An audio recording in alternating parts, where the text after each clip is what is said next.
Trailing right behind them, the North Hills Indians as well, 4-2 overall, 3-0 in conference. North Hills going up against Mars tonight. But the Penn Hills can't look too far past the Talbots. Talbots looking to stay alive in the playoff race, currently sitting 5th. Top 5 get in, and a wild card from there for the respective Class 5A conferences. The Talbots coming in 2-4 overall, 2-3. Last week, coming off a devastating loss to Kiski area, 21-17, was trailing 21-7 at halftime. Scored 10 unanswered, had an opportunity inside the 10-yard line of Kiski, but couldn't get it done and turn over the ball at the end of the game on downs. But Penn Hills, it's been kind of ever since week 1 against Pine Richland, it's been business as usual from last year, winning WPIL and PIA Class 5A in 2018, coming off a nice win over Armstrong, 52-0, and it was 52-7 at halftime. And from there, it was just put the backups in and cruise your way to victory and move on to the next week alive for the Penn Hills Indians. The Indians, as you said, 52 points last week, all in the first half. Indians still struggling to kind of get things going. Their leading rusher on the season is Jamar Howard, 330 yards through the season so far. Indians are led by their quarterback, Eddie McKissick, 790 passing yards on the season, 7 touchdowns, followed up by Howard's 4 touchdowns. Those are the leaders as far as points. The leading receivers for the Indians, Anthony Grimes putting up 224 yards, Dante Pollard 242, and Noel Roach with 251. Roach last week, along with Anthony Grimes, both with touchdown receptions and interception returns for touchdowns last week. So the Indians' defense has been on fire. And it's that speed and size that gives a lot of teams trouble in Class 5A, because not too often you'll see one or the other, size or speed. You're either going to grind a team down or you're going to outrun them. This Penn Hills team's going to do both. They're going to grind you down defensively on the front 7, and then the back end, the back 4 or 5, they're the ones who's going to outrun your wide receivers to a ball, take the interception, and potentially return it to the house for Penn Hills. The Indians have taken the field. They're paused at about the 25-yard line. Hampton is on the far sideline. I'm sure what the Indians are waiting for, and we're tagged with a delay. But while we're waiting, just want to remind you that this game and all of the games broadcast on the Trib Live High School Sports Network are archived and available to watch for free forever. If you do want a hard copy of this game broadcast yourself, you can click the buy button on the bottom of the Trib Live High School page and get yourself a copy. Find our broadcast, and it'll say a little button that says buy, and you can get a copy of tonight's broadcast. Hampton hurting. A lot of injuries on that Hampton side, and they're still in the playoff hunt. Yep. Win tonight would do a lot for them. Yeah, especially since after tonight, only one more conference game remaining at the end of the year against Mars, otherwise facing West Allegheny and Penn Trafford in non-conference action. It's been the injuries. Senior Ian Anderson was the starting quarterback for the year, got hurt in week 2, a shoulder injury, and that's brought out Matt DiMatteo, the sophomore quarterback, son of head coach Jock DiMatteo at Hampton. He's the one leading the offense, and then also losing Will Shutt, a senior wide receiver, missed the first couple weeks, finally back. It's his first game back, actually, this year. Got hurt just before week 1. So Hampton looking to bounce back and still sitting at that 5th spot to get in after the loss against Kiski, but not an easy record the rest of the way out, facing top team Penn Hills and a team that's sitting 3rd right now in the conference in Mars at the end of the year. Certainly, Penn Hills next week, final road trip of the year. They'll be at Shaler, and then they'll be home against Baldwin in a non-conference matchup, and then close out the season, which should be for the conference title, against the North Hills Indians, or in a big game tonight against the Mars Fighting Planets. Yeah, and North Hills trying to make a little statement that they belong right in this 5A conference, or right at top, between Penn Hills and and Mars, and also looking at other schools like Peters Township and Penn Trafford in Class 5A as well. So it's definitely a battle for 5A, but Penn Hills can kind of clinch the top 3 tonight with a win over Hampton, and if North Hills can clinch that win over Mars, it can potentially make the top 2 set now it'll just be depending on what order they will finish. Looking as Hampton Talbots will start with the ball.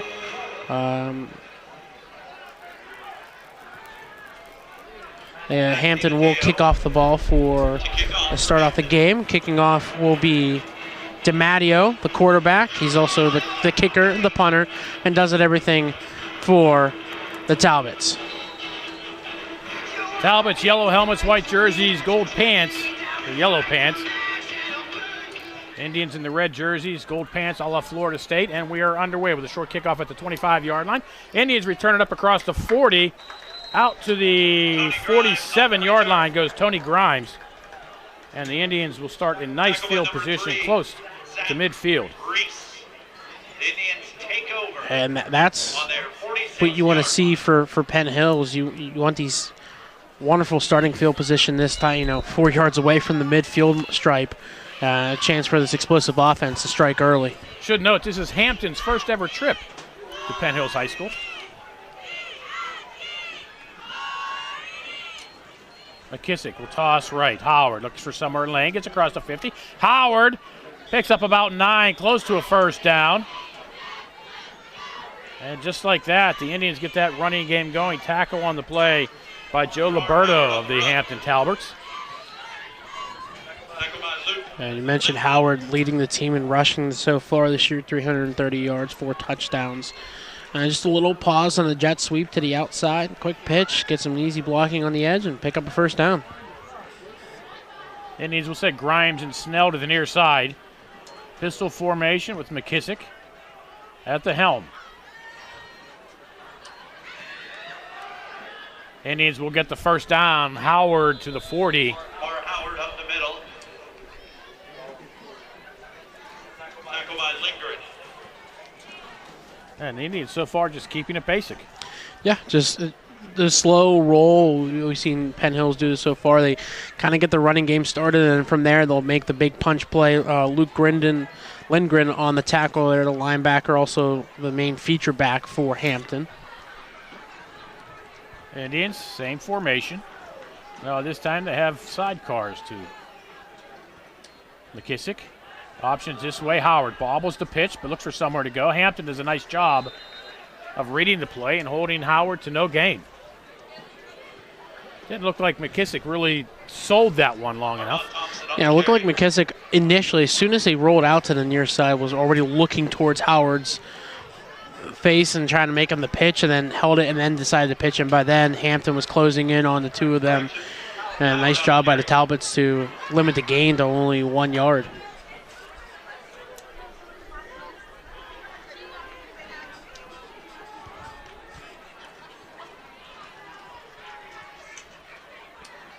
High snap, McKissick hauls it in. First pass of the game, throws right side, pass complete. Has a man inside the 30, the 25. First down for the Indians. That's Dante Pollard, who gets down to the 23-yard line, picks up 16 on the play. And another first down for the Indians. Simple little run out to the flat and easy pass from McKissick to Pollard, and Pollard able to turn and go upfield and bring in the first down and in close to the red zone for the Indians.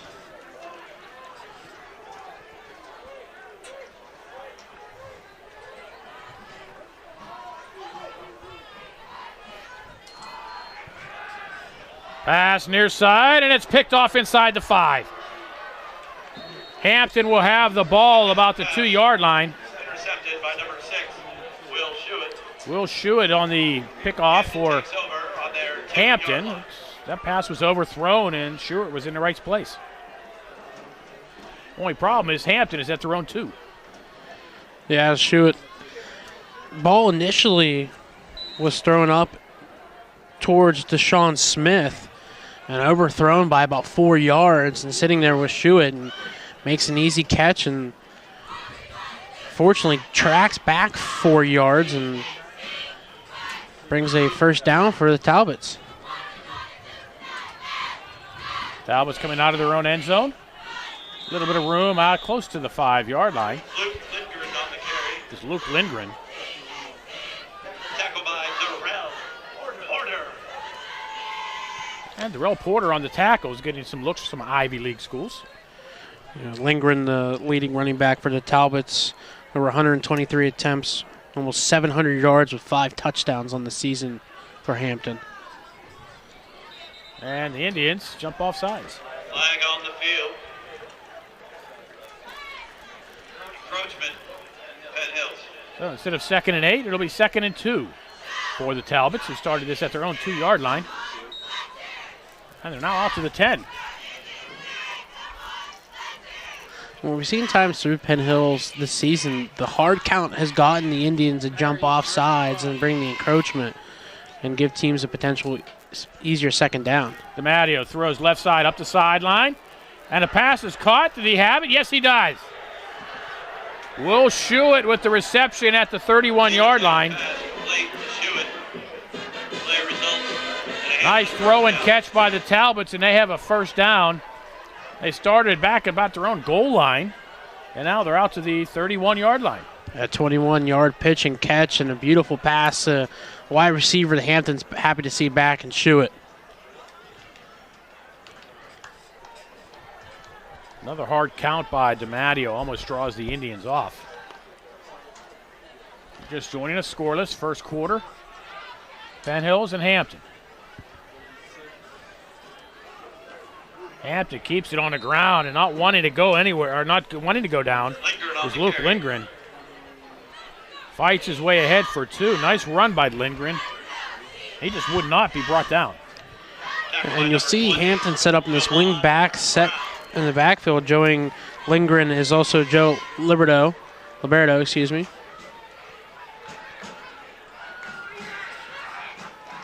And you see the Talbots checking with the sideline after getting an initial look at the defense, potentially switching the play.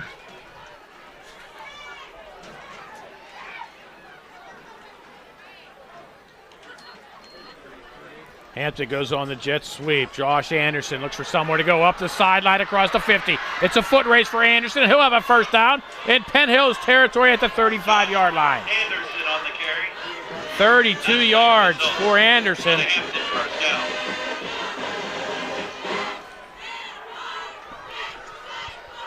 Brought down by And just a JD. simple jet sweep for 33, and the Talbots in Penn Hills territory. And Anderson, you see him lining up right there just off the right tackle, does that little sweep motion and quick handoff off the edge.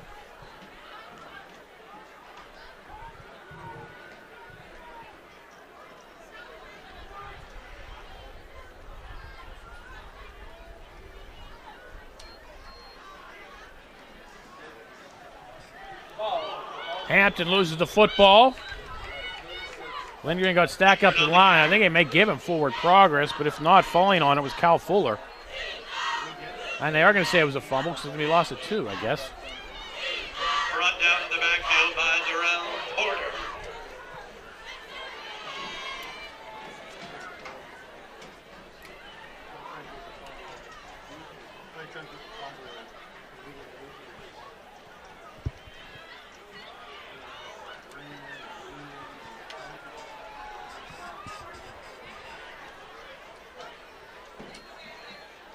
Lindgren, straight drive play, keeps the legs moving. Picks up 3. Lindgren on the carry. Lindgren, 6'1", looks big for 195. Tripped up by Cody Grimes. He definitely looks like he's packing about 200, 210 there on that frame. Number 36 on your far side. On this drive, this is the first 3rd down Hampton has had. It's 3rd and 9. Ball at the Indian 34-yard line.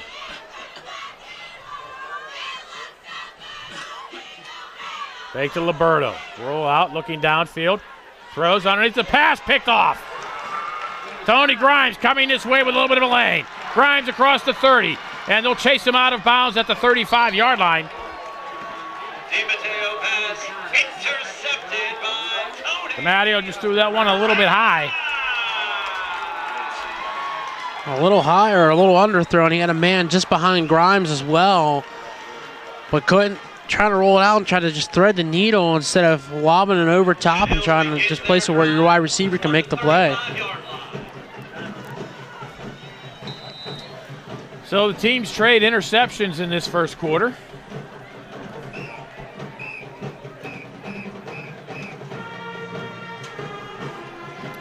McKissick on an empty set. Trips to his right, twins to the near side. And McKissick on the quarterback draw will pick up 7. Yeah, That line just opened like the Red Sea there.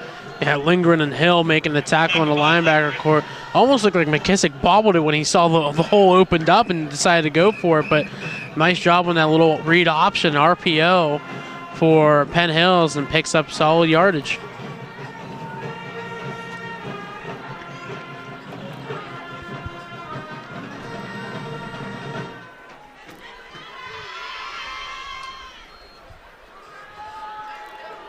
Howard for a first down, fights his way to the 46-yard line of the Hampton Talbots. 12 yards, first down Indians. A simple draw right up the middle. Beat Hampton at their own game and picks up the first down and more. Looked like they were using Grimes as a decoy there as he was joining, coming back in the backfield on a little bit of a waggle.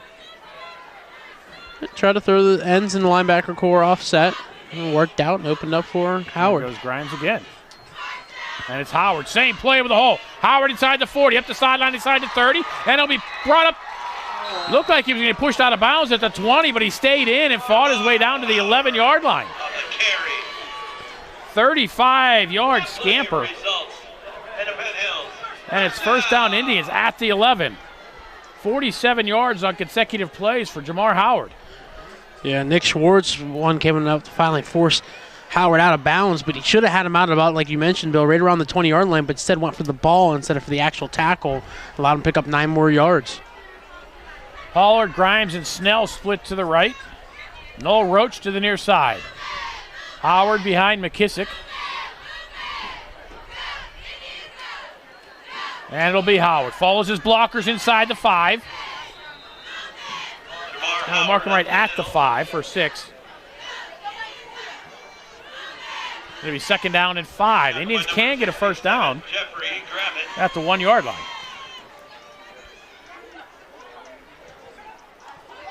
And you've seen all run plays so far in the drive, nothing passing. Last time you saw Penn Hills pass, it was an interception. And this time just straight run up the gut, too, not even over the ends. Those 3, they ran the same play basically 3 times. And there comes Grimes this way. Howard again. Up the middle, into the end zone, touchdown Penn Hills. Jamar Howard with a Penn Hills touchdown! And you want to talk about too easy and same play. That was the same play, but it just flipped the field. Brought Grimes from the far side to the near side this time, and Howard ran off of the right side of the center towards the right guard instead of to the left side, and into the end zone. Howard goes for the 6 points. Touchdown coming with 4:38 to go in the first. 65 yards in 5 plays. No snap, Indians. No, they don't. They shoot the fire. Can the Indians get in for 2? Yes, they do. Grimes drove for the pylon. The snap was low. Grimes decided to take off with it. Looked like Hampton had it covered. But Grimes dove for that pylon for the 2. And with 4:38 to go in the first quarter, it is Hampton trailing the Penn Hills Indians by a score of 8-0 here on the Trib Live High School Sports Network.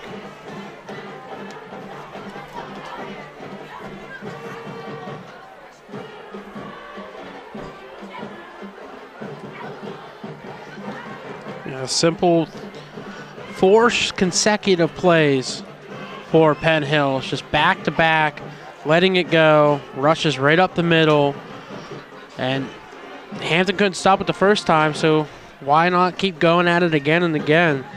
A beautiful job there by the Penn Hills offense, and the offense, got to give the offensive line credit, opening the initial holes for Howard and allow him to make some easy lanes into the end zone.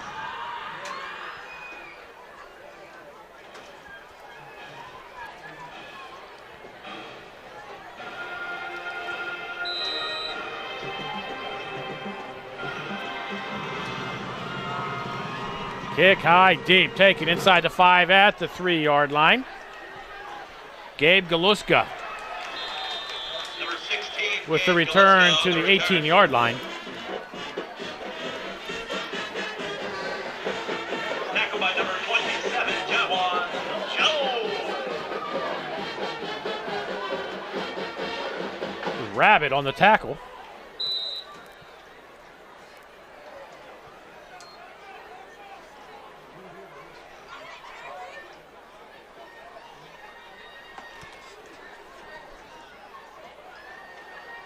DiMatteo looks to the side for the play.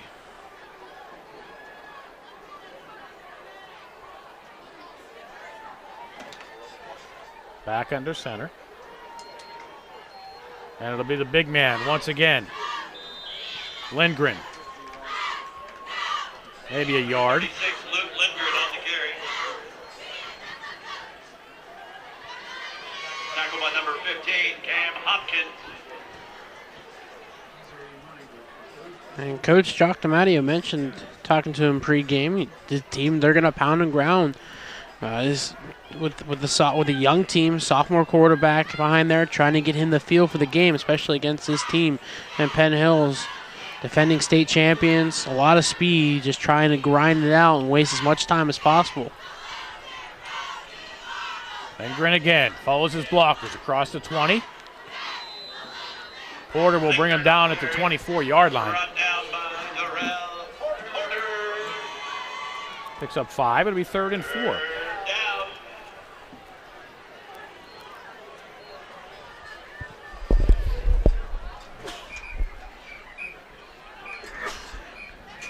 You see in Hampton, they kind of go with this wishbone backfield a little bit. You have a tailback that kind of lines up off the right side of the right tackle. In the backfield, you have a mix of a fullback that they list Luke Lindgren and a wingback along there with Joe Liberto. DiMatteo, throw underneath. Almost picked off. Is it caught? No, it's not. DiMatteo pass, incomplete. Intended for Lindgren. Jaden Duggar almost got his hands on that ball. Incomplete. Fortunate for Hampton, and it'll bring on the punting unit. And Dante Pollard will drop back with Anthony Grimes. Duggar. DiMatteo back to punt for Hampton.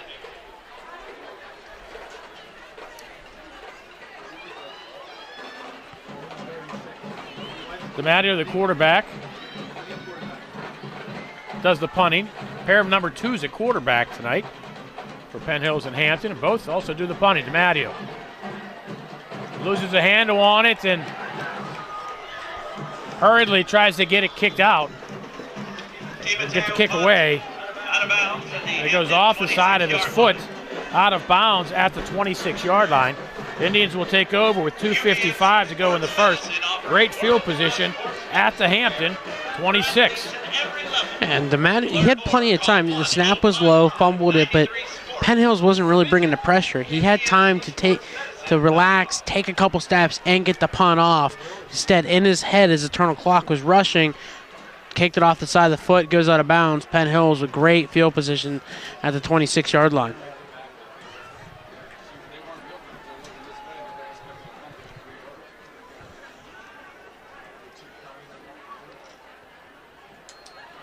McKissick will throw.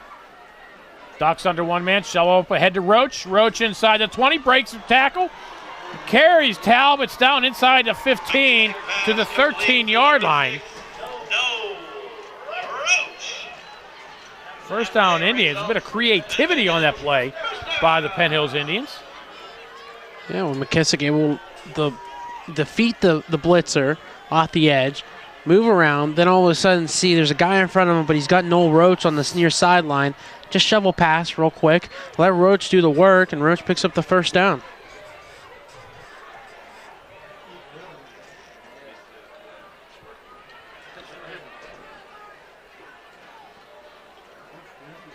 Grimes in motion. Swing pass that way and too far. He's going to pick it up. They called it a lateral. And he's going to get back to the line of scrimmage. Tony Grimes on the lateral. So we'll call it no gain. Did that look like a backward pass to you? It looked like it was close, right along the line, but I really couldn't see if it was backwards. But unfortunately, and give Tony Grimes credit, play till he heard the whistle, didn't hear a whistle, so realized, okay, that's a backward pass. I got to keep going, and able to stay with it.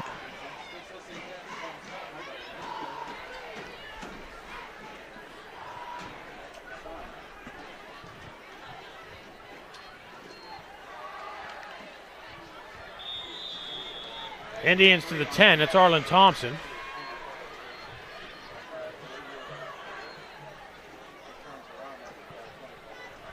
But here's the thing. If he caught that and took off running, we'd have counted that as a reception and not a run. Yes. It would. Well, we probably would have, but since they decided that it was lateral, it unfortunately becomes a rush. But initial thought, it would have been a pass. We couldn't really tell if it was a backwards pass. You would have assumed it was a forward pass.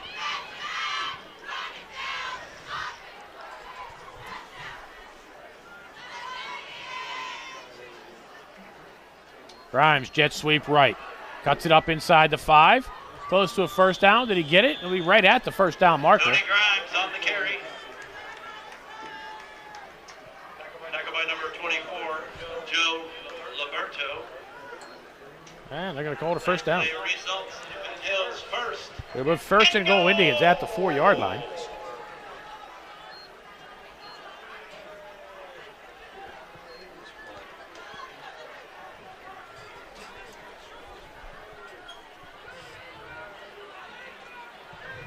Thompson and Howard with McKissick in the pistol.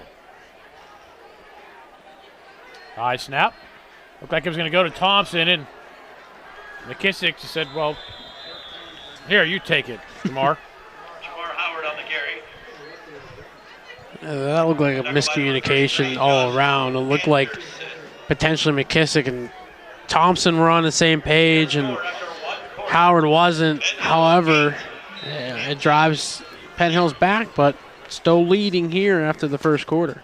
After one, the score, Penn Hills 8. Ladies and gentlemen, Hampton nothing. You're watching the Trib Live High School Sports Network. the class of 2009 will be celebrating their reunion this weekend and have a record 95 people attending their reunion.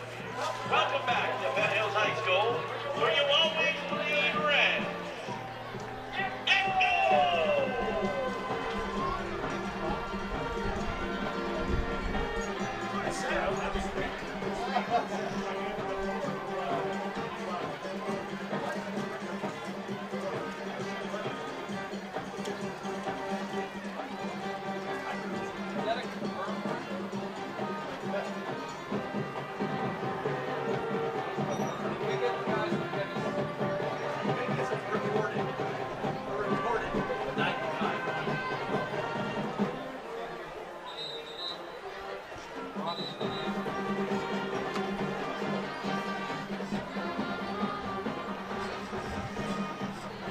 We have to see if we get any scoring updates on that North Hills Mars game. North Hills is kind of struggling the last couple of weeks. Right now they're tied with their half game behind the Indians in their playoff hunt. They've yet to lose a conference game. Yep, see if I'll be able to find anything. Boy, but a Mars win tonight, boy, would that throw kind of a... that would throw a wrench into everything. McKissick, quarterback draw. To the 6-yard line. McKissick on the keeper. So it'll be third and goal Indians from the 6. By number 78, Logan Schwartz.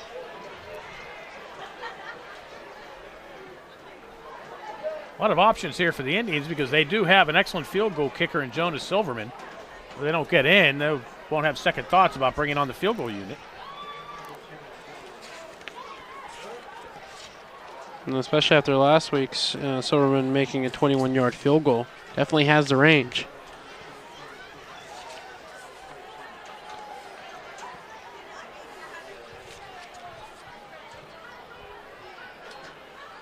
McKissick looking, end zone, pass caught, touchdown.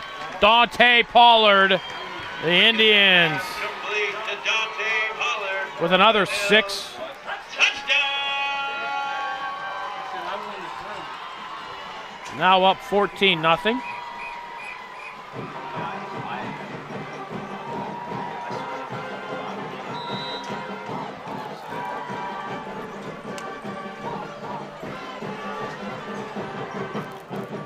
Silverman will come on to try the point after. High snap, Silverman gets it up, and the kick is good. The extra point by Jonah Silverman. 11:08 to go, first half. Penn Hills 15, Hampton nothing here on the Trib Live High School Sports Network. And there we go, both on our phones to tweet out the score. Gotta get the score tweeted out, you know. But that was just a simple play. You know, you let McKissick drop back, look downfield, and all of a sudden you see a nice little post route ran by Dante Pollard, 7-yard completion, pitch and catch. You want to look at it. It was just beautiful, simple, easy, into the end zone. 2-score lead now in favor of the Indians. Ladies and gentlemen, if you're looking for the best fries around, stop by the Cheerleaders Jam It Fry Shack. A beautiful, cool night here, Penn Hills. And Starting to feel like football weather. yeah, it finally is after some of those 80-degree days for kickoff time. And now today topping around the 60s on homecoming night. Oh, Moon's up 7-0 over Peters.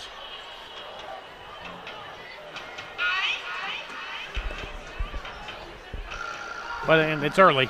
It's early. Cannon Max tied with Pine Richland at 7-all too, so it's early. Silverman's kick.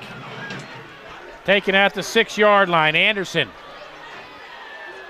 A nice return across the 25 Number 33, to the 29-yard line. Anderson on the return. Not bad field position for the Talbots, who need to get things going. Brought down by number 11, Simon Millerstone.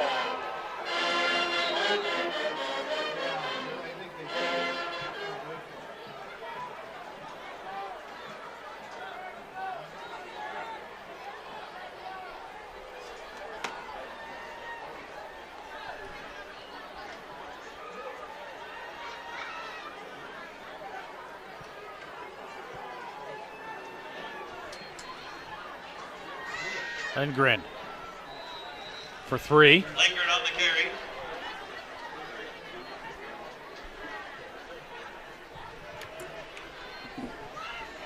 Tackled by number 22, Jamie Taylor. Penn Trafford beating up on Latrobe in a non-conference game. And you're seeing it so far tonight. Lindgren, when you're out rushing your second leading rusher by almost 90 attempts coming into the game, you know Lindgren's the man to go to, and Hampton hasn't deviated from that so far.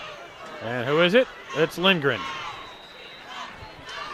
Lingard on the He'll carry. get stuffed for no gain. And that'll be 3rd down and 7. Tackled by number 20. Pine Richland now up on Canamac 14-7. Yes, he's just like that, quick, but still early. Big Max maybe to looking for. Pine Richland not looking well against Pittsburgh Central Catholic the other week, losing 29-7 at Carnegie Mellon University. We'll have to see if they can get DiMatteo into rhythm here. Rolling out has been the passing game so far. And there he goes, rolling to his right. Steps up, under pressure, gets a pass away. And nobody there. Closest one was the Indians' Juwan Brown. Now DiMatteo will come on to punt again, and you wonder if that last punt's going to be stuck in his head. If you get a good snap, we both know that a good long snapper is key. And a little low the snap last time, but DiMatteo had time. This time we'll have to see performing the long snap. It looks like it is Joe Liberto. Well, DiMatteo, he had time last time. Can he get that, or will Penn Hills bring the pressure to see how rushed he was the last time back there? Liberto with a nice snap. And the kick is away, hits about the 42-yard line and goes sideways out of bounds. At the 41. Out of bounds. Indians will take over with 9:35 to go in the half. Up 15-0 and at their own 40-yard line. We'll have to see if the Indians will switch up the play calling. Saw that halfback draw right up the middle. Mixed with a little McKissick running action as well. Really switch it or try to keep just going up the middle and wear down this Talbot defense.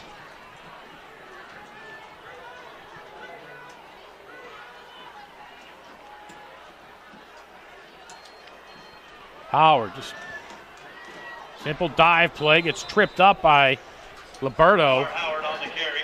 Realize he might still be going. Tackled by number 43, Avery Hill. And we're going to get a little no-huddle offense for Penn Hills, a little speed action, trying to pick up the pace of the game.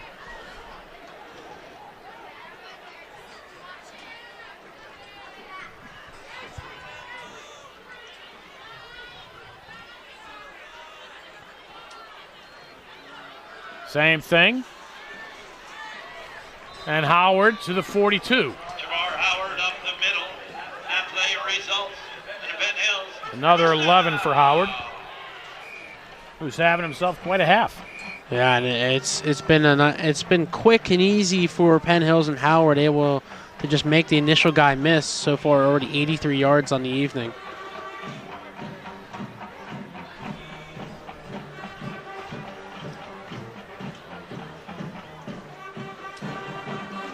Howard, and why not? Brought down from behind. Nice pursuit by Zach Reese.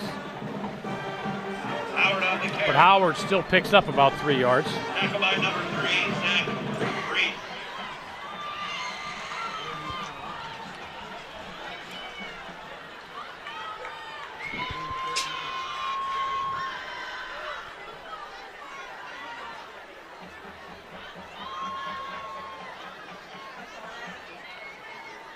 McKissick looked like he was changing the play. Don't know who rolled to his left. Has Grimes out in the flat and overthrows him. Actually, that might have been the better play of overthrowing him, because there's about 4 white jerseys in front of Anthony Grimes, and that would have probably resulted in about a 5-yard loss. And it was a simple, have your guys, your main wide receivers go down the field, roll out, try to create some protection, but great pressure presented by the Talbots. You had your safety valve in Grimes on the far side in the flat, just along the line of scrimmage. Tried to dump it off to him, but still had to overthrow an incomplete pass.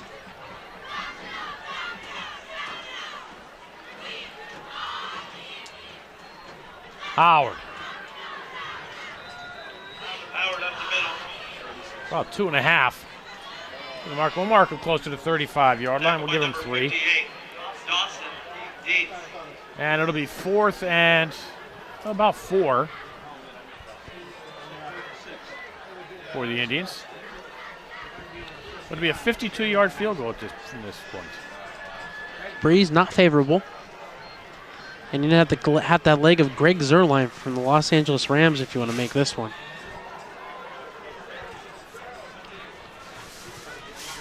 I'm sure Silverman would like to try. High snap, swing pass, left side. Pollard has a blocker in front. And he'll be brought down on a nice tackle close to the first down. Kissing pass complete. Pollard. And I think Pollard's going to come up just short. Beautiful job there. Even the chase on the tackle. Christian Liberto. Hampton offense has come onto the field. I think we might get a measurement, though. It looks like they already changed the sticks. Yeah, and that's what they're going to The go yard with. marker on the far side says first down.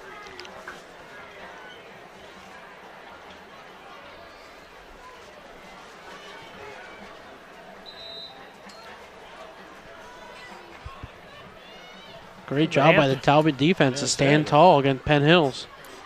That was a nice open field tackle by the Talbots. Low snap. Running a wildcat, looks like. It's Lindgren. Lindgren on the keeper. Front down. Had the direct snap. He'll pick up 2. Porter. And Saka. Featherstone. Looks like still staying in this wildcat formation. Got 2 running backs to the right of the line. Running back to the left. In the backfield, Avery Hill, along with Zach Reese. Lindgren was going to keep it himself. I think Gainey, nope, false start against the Talbots. Illegal procedure. Hampton.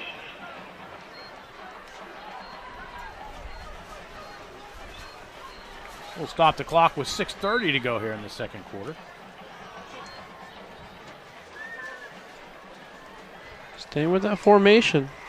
Anderson to the left of the line. Lindgren again, stacked up and brought down in the backfield. Right there was Donovan Carpenter. Lindgren brought down in the backfield by number 9, Donovan Carpenter. Third down. They lost another 2, make it 3rd and 15, and a little predictable for the Hampton offense. And Carpenter was able to fire off on the snap, go straight back, and able to make that tackle for loss. I think the Indians were figuring it was going to be Lindgren just taking it himself.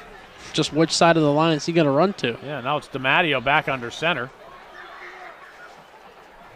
And it'll be a draw to Lindgren.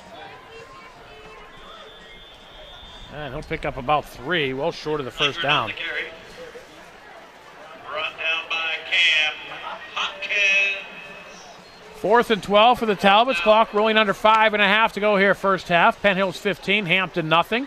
Here on the Trib Live High School Sports Network. Bill Navari along with R.J. Lacey. Glad to have you along. See a mixed bag of punts for DiMatteo. One decent, one bad, and he get a hold of one this time. High kick. Grimes from his 29-yard line. And a nice return of about 12, 13 yards out to the 41. Return by Tony Grimes. Penn Hills has it now, 4:57 left in the half. They'll mark them at their own 42-yard line. Tackled by number 1, 8, Camerata.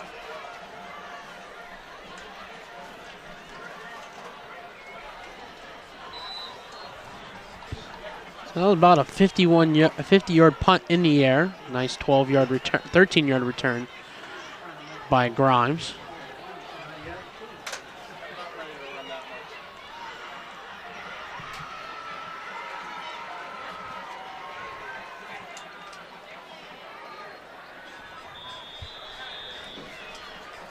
Nothing there for Thompson.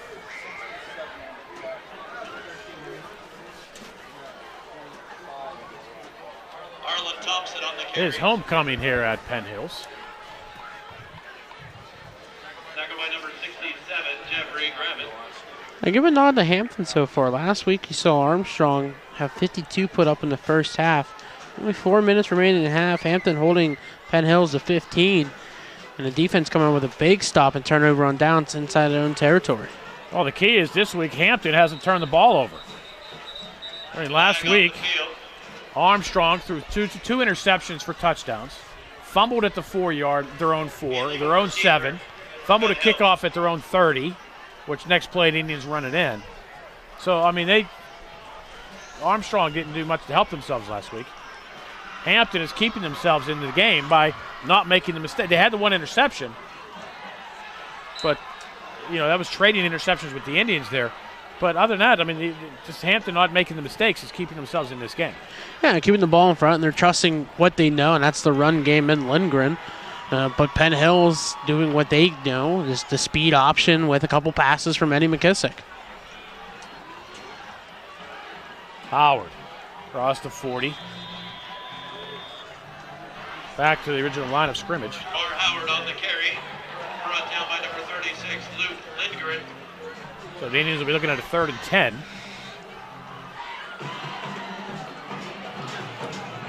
And you want to talk about the way Howard runs. Howard has that shiftiness and that ability to outrun guys. But when he goes in between his tackles, that last rush, you saw him lower the shoulder pads, get the low man leverage, and able to drive his way to the original line of scrimmage. Howard, 6 foot, 180. He's a senior.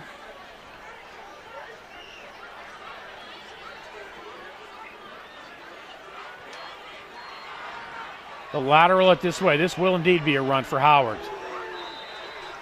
Runs over Talbots for about a yard. Pass complete to Howard.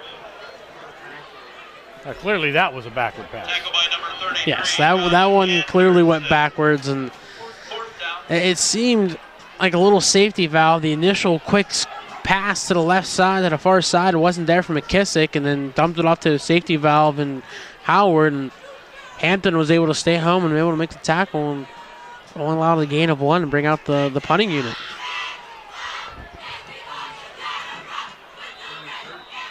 Gonna get a timeout. So the Indians use a timeout. I might have done themselves off to run a few more seconds off that play clock before they called that timeout. Yeah, and try to limit Hampton not really getting the offense going besides the one big pass from DiMatteo to Schuett. Otherwise, it's been the running game by Lindgren, but still wouldn't hurt to let the clock wind down. Well, it was just another 7 seconds. We're running off 6 seconds. Yeah. Clock is stopped at 2:33 to go. But RJ, here's the thing now for Hampton. They get the ball here late in the half. They can go down and get points on this drive. They get the ball to start half number 2. Yep. With an if they score, if they get into the end zone here, get an extra point, whether 1 or 2, they have an opportunity to tie or take the lead on their opening possession in the second half. But they need to get into the end zone here, otherwise they're going to go in halftime down by at least 2. And that's the thing about Hampton. The way they've been the past couple weeks is this second half team that's come in, pulled the score within close, but haven't able to finish it off. We'll have to see if they were able to get started that here late in the first half. Kissick gets the kick away. Fair catch called for. And made and dropped and fallen on. No damage done there with Sean McLaughlin. Fair caught by number 16, Gabe Galuska. Gage Galuska. On their own. So Hampton, 2:26 left in the half. They're at their own 24. Do have 3 timeouts left. They do have the full complement.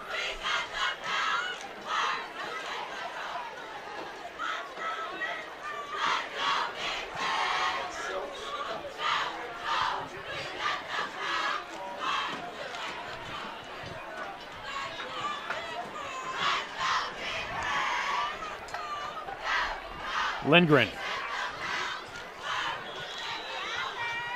on the counter. Luke Lindgren on the carry. Picks up about 4. Tackle by number 9, Donovan Carpenter. There's the thing about Hampton, though. They don't seem like an offense that's set up to move quickly. No, they are a team that is. I wonder if that's with the injured quarterback and Ian Anderson. That offense now has come to a slow running game, grind the clock down.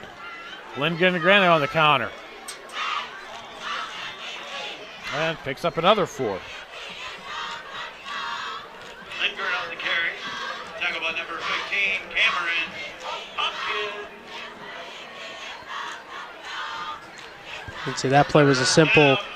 They faked it and delayed it like they were going to go to the wing back and Joe Liberto, but instead waited and then finally handed it off to Lindgren. Lindgren again will have the first down into the Indian secondary. Akeem Snell will wrestle him down at the 41 after a pickup of 8. I mean, Lindgren's getting the stats here in the first half. Yeah, so far already 14 rushes. I mean, only total 35 yards, but nonetheless, I mean, that was as of a couple minutes ago. I had to refresh the stats. They've run the same play 3 times in a row. Lindgren for 9. Luke Lindgren on the carry. Clock under a minute and running. And it seems like the Talbots are going to be able to go into break comfortably down the 2 scores. Not wasting any timeouts. They'll have all 3 in the pocket. Well, they don't get to carry them over to the second half either.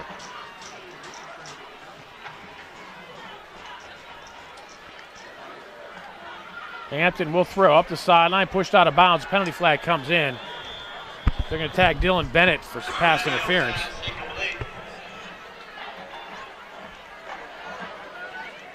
And that will stop the clock with 29 seconds to go. And right before they snap the ball. I was going to say, when are we going to see a pass here? We've seen a couple runs. When are they finally going to take that one shot? Well, they finally did. They took the shot, and in the end, they drew the penalty. Hey, that's a 15-yarder, too. So now they're at the 35-yard line. 29 seconds, 3 timeouts.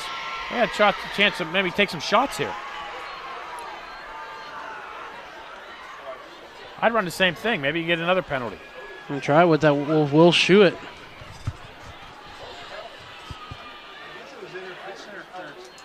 And it's Lindgren. Or yard. Penalty flag comes in. I think they're going to call a face mask. Tackle by number 11, Sakai Featherstone. Yep, that's what they're calling. They're calling a face mask. So that's a. Now, is it going to be a 5 or a 15?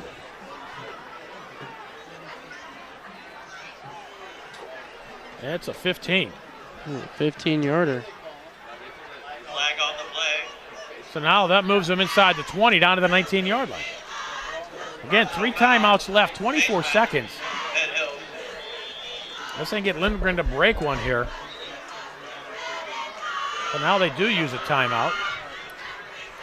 To talk things over. Because the Indians have just given them 30 yards on this drive in penalties. School District would like to And that's been kind of the problem with Penn Hills. If there is a spot where you want to look at that Penn Hills needs to clean up a little bit, and they have recently, but there's been some games where it's been the penalties that have allowed the opposing team to stay in a game, and now this one, putting the ball inside the 20-yard line, getting a couple yards, maybe even if you can't get in the end zone, maybe you have Matt DiMatteo, how long his range is, allow him to kick a field goal attempt. Well, I think if you're Hampton, you want to think getting in 6 seconds. There's something interesting. Clock had stopped to 24 seconds. Now it's reading 23. I don't know if they ran off a second before they called timeout. They're not going to fix it.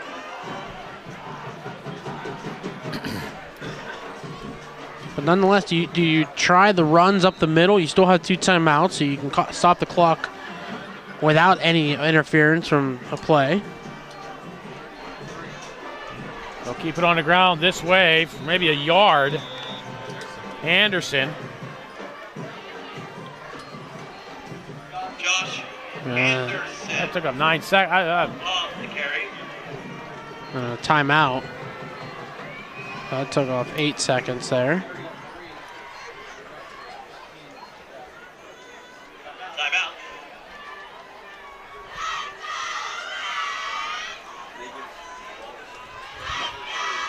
We'll have to see. In these roll-up passes, you've only seen one where DiMatteo's really sat in the pocket.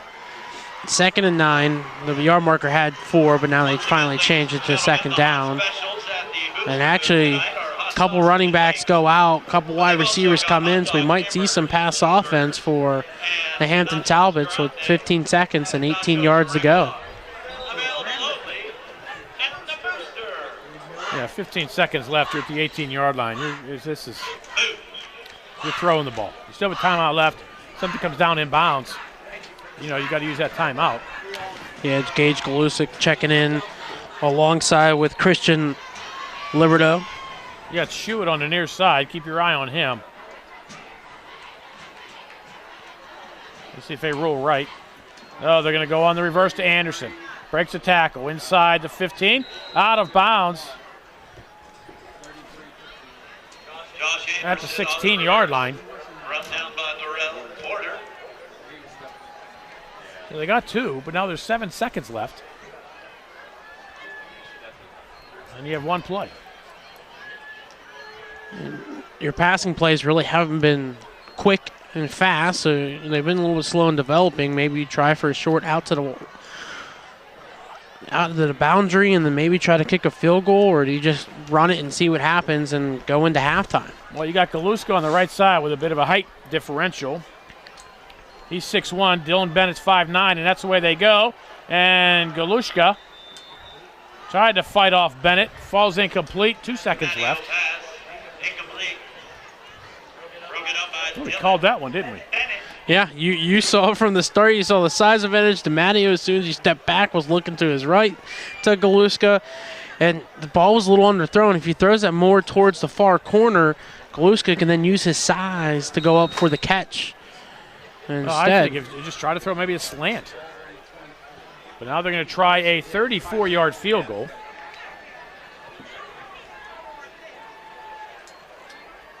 DiMatteo gets the kick away, and the kick is good. And we'll go into the halftime with the score. Penn Hills 15, Hampton 3. Second half action coming your way next. You're watching the Trib Live High School Sports Network.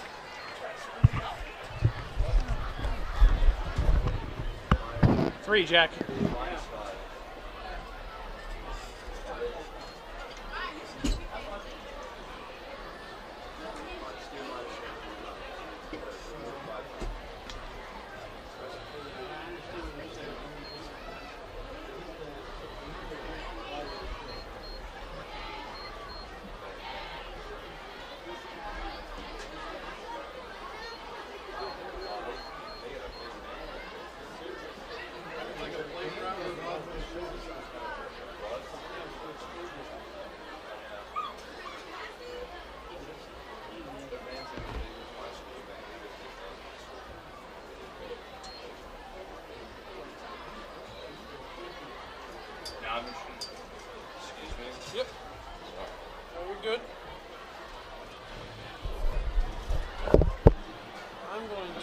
Walk down to the restroom.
Well, Moon up 14-7, huh? Yeah, I saw that.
Wow.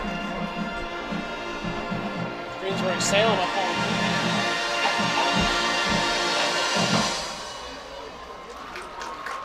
I'm kind of a little upset.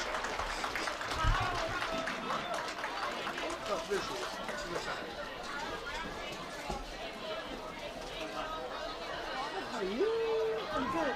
Okay, who do I talk to tell them that that is down at the Boosters booth? My award-winning sweet potato pie. You would have to tell Jay Midler. Who's Jim? Which one's Jay. Jim? Jay, but you have to wait till I don't think he's not pretty yet. He's not up here?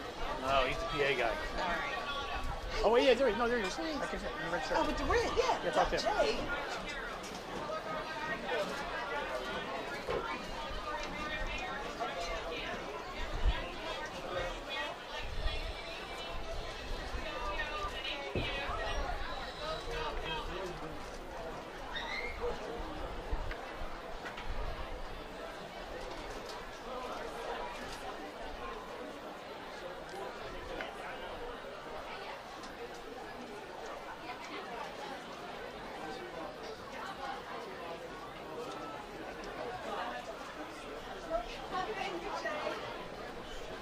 Connellsville beating Fox I Chapel. saw I gotta that. bring you guys up the slice. Plum's beating. Plum's winning. I didn't see you at any other later. How are you? Good, good. I'll see you later. I gotta bring you guys up the slice anymore. I'll take it. Okay, baby. They're up 23-6. Plymouth, yeah. Pine Richards up 28-7. Shocker. I knew that was going to happen.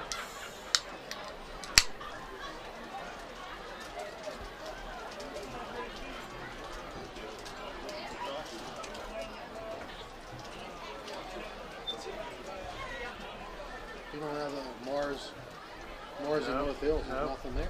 There really hasn't been anything tweeted out. You need all that? No, there's one there. There's some right there.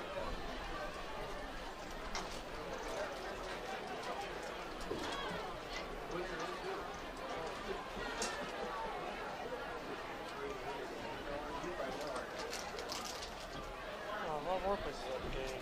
Oh, that's why. That's probably why there's no tweeting. Bob Orquist is at the game, so he doesn't really tweet much. Him and Lanny. Don't they? Not really. Lanny doesn't have Twitter, but I don't think Bob tweets much during the game. I just texted Bob. That works. It works just as well.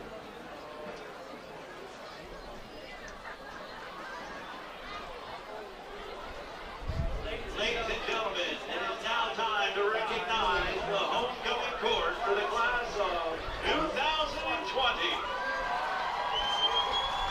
First, Shemai Brown. It's 2020. 2020.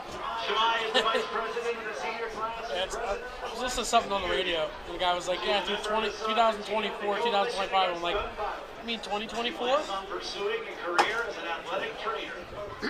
Dom is a member of the wrestling team, a wide receiver and quarterback for the football team, runs on the track team and is a WPIAL and state champion. He plans on pursuing a career as a high school teacher. Ladies and gentlemen, Shemai and Dom.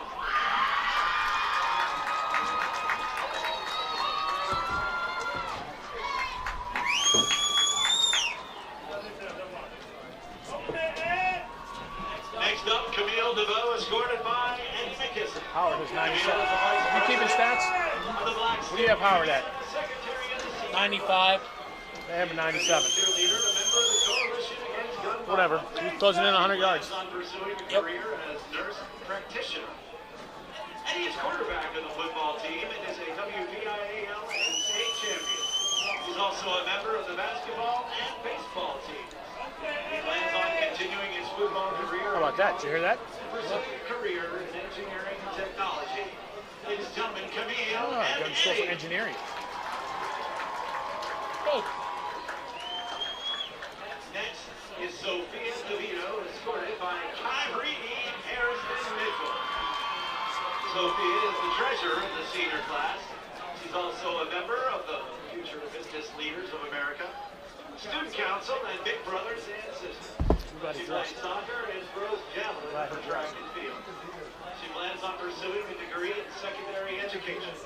Kyrie is a varsity basketball player and a WPIAL champion. He plans on continuing playing basketball in college and pursuing a degree in sports management. Ladies and gentlemen, Sophia and Kyrie.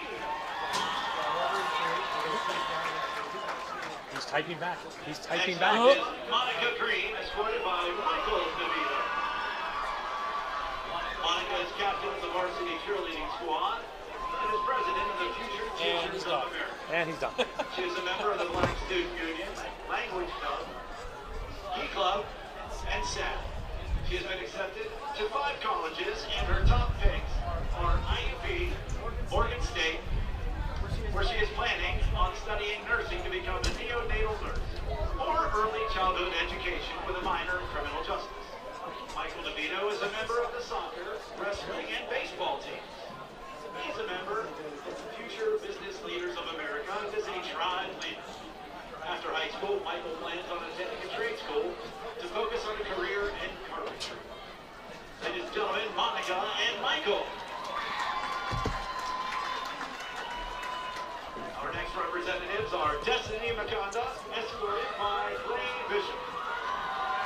Destiny is the captain of the Rhythmats dance team for the Penn Hills Marching Band. She's an honor roll student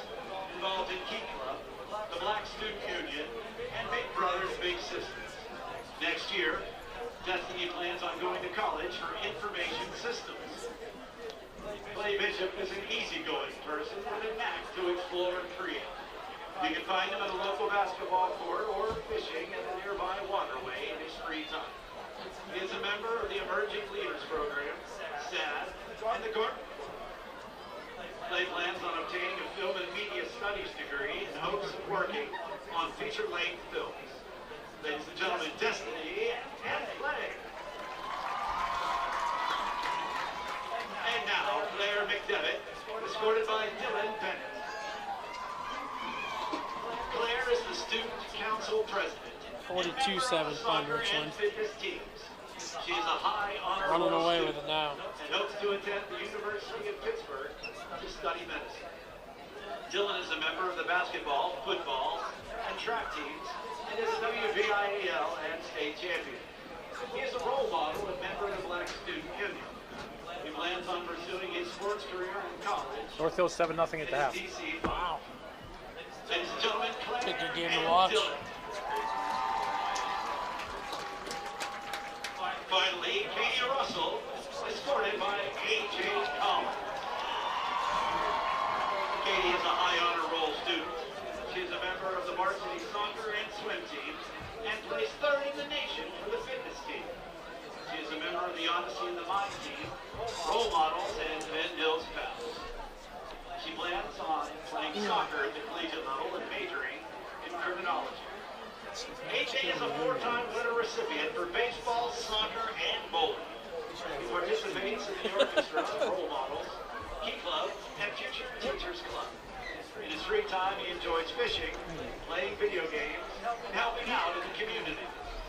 He plans on pursuing a degree in early childhood development in college. Ladies and gentlemen, Katie and AJ. Ladies and gentlemen, put your hands together for the entire class of 2020 homecoming court.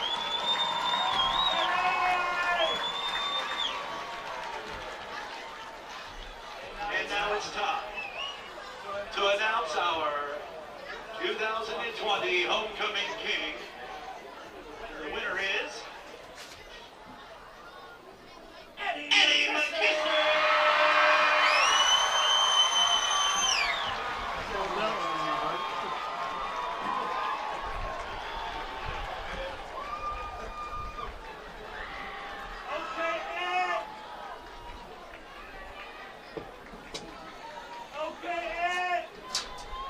And now, your class of 2020 homecoming queen, Monica.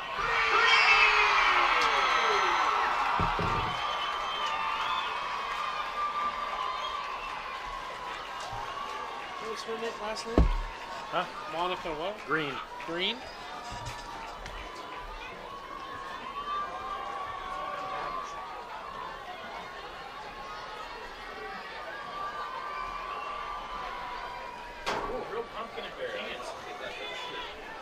Ladies and gentlemen, put your hands together for the class of 2020 homecoming king and queen and their court.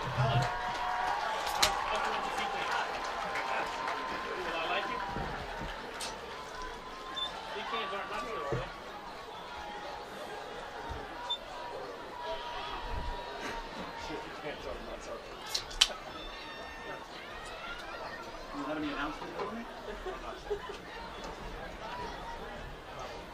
Always being available online. Yeah, I mean, we have.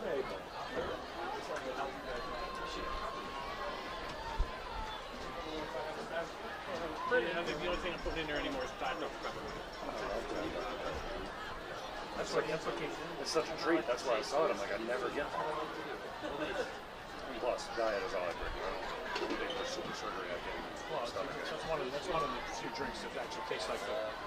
Yeah, that's then like it's diet. Right. No, you're right about that. Yeah, I mean, it works, man. Oh, by the way, the one criminology couldn't have spelled worse. It was like I mean, it was a crime. C-R-I-M-A-O-E-L.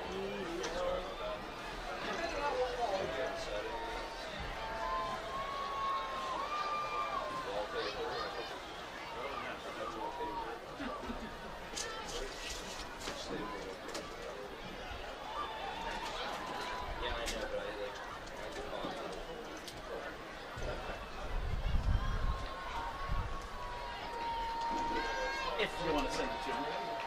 If you don't, Don't.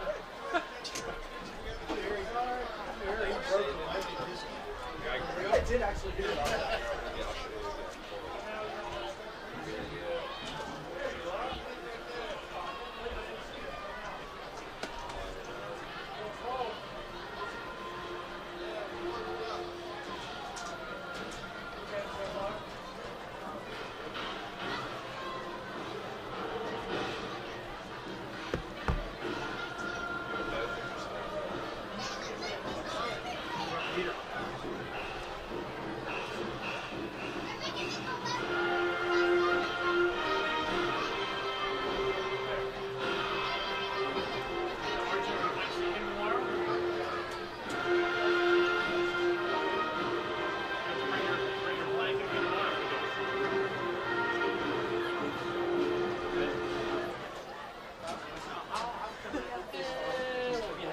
During the day. It'll be sunny.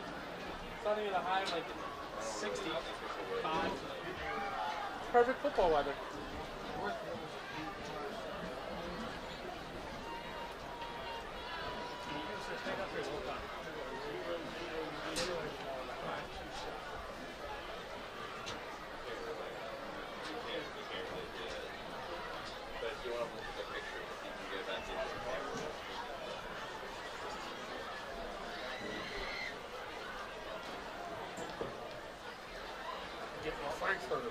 There's a couple left.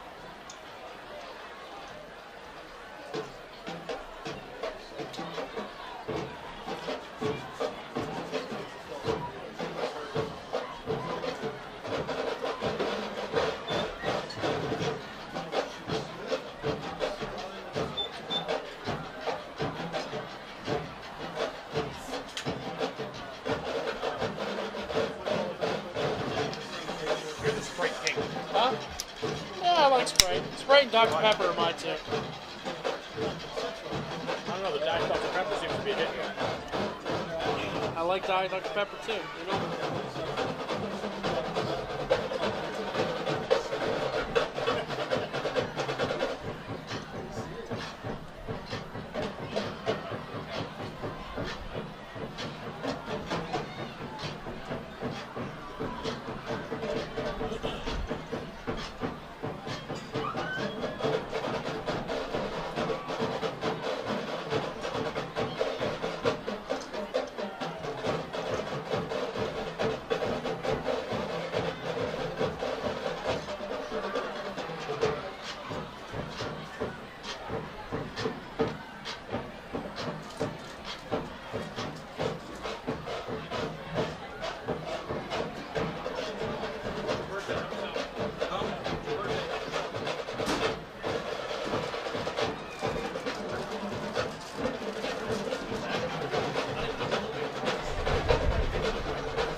I was just thinking, I can't think who it is right now.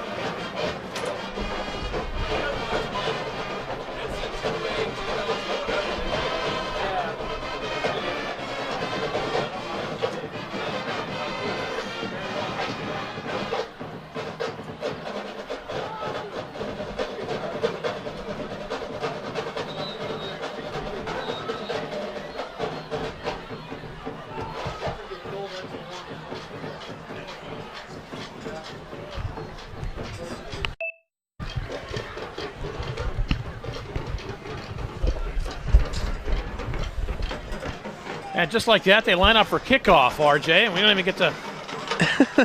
They were warming up, we turn our backs, and then they're all lining up, and we didn't even get a chance to talk halftime stats here. Well, we'll get a little chance here. Leading the way for Penn Hills was Jamar Howard, 14 carries, 95 yards. I have 1 touchdown. McKissick, 4 for 6 with 38 yards, the 1 touchdown. Also has an interception today, and Dante Pollard with the lone receiving touchdown. Kickoff taken by Anderson at the 4-yard line, a wedge up the middle. And he spins out of a tackle at the 25 and works his way up to the 34-yard line. Nice job there by Anderson to put the little spin move, hit the B button on the controller, and gain a couple more yards for Hampton and the Talbots. You mentioned it, Bill, at the end of the first half. Can they get points? Opening kickoff here in the second half. Now can they score down and pull it within a one-score differential, whether it be 5 or 4 or maybe 6, depending on what happens if they would score a touchdown. Well, they got the field goal, so if they score 2 touchdowns, they'll at least tie even without the extra points. Lindgren, the workhorse. Up to the 39-yard line for another 4. Luke Lindgren on the carry.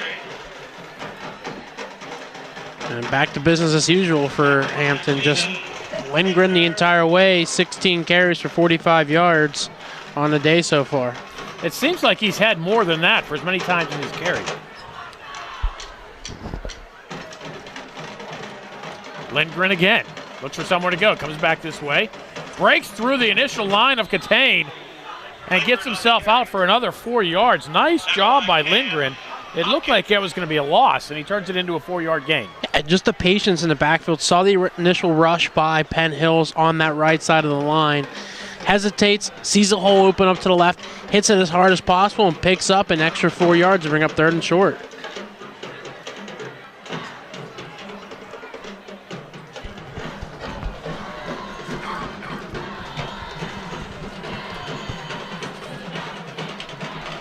Also looking, Matt DiMatteo, 1 for 5 on the day, passing, 21 yards, a lone interception, 20-yard completion to Will Shuett.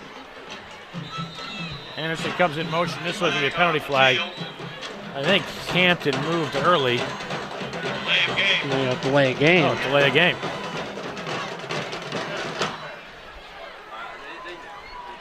That's one thing about Hampton. They keep lining up and then stepping back and looking to the sidelines for the play calls. They have to be wary of that play clock. Yeah, they get low and into the play clock situation. You've normally seen within 6 seconds they've been snapping the ball.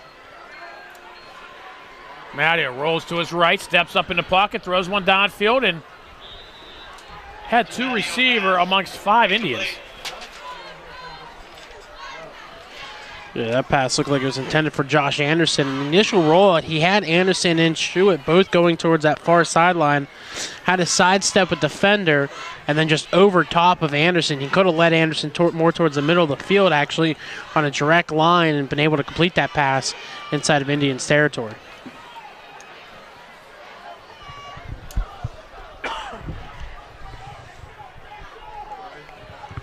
Punting unit comes on. Kick away, and this one will not be returned. Tank Smith catches it on the near sideline.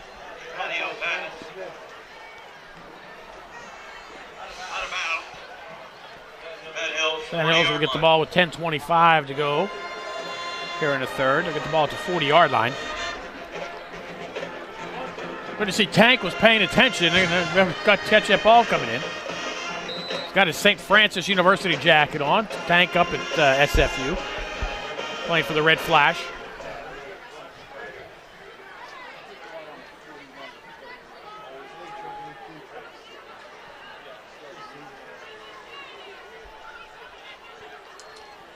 McKissick will throw. Gets the pass away, hit as he throws. And it was intended for Noel Roach. Nice defense on the play by Nick Schwartz.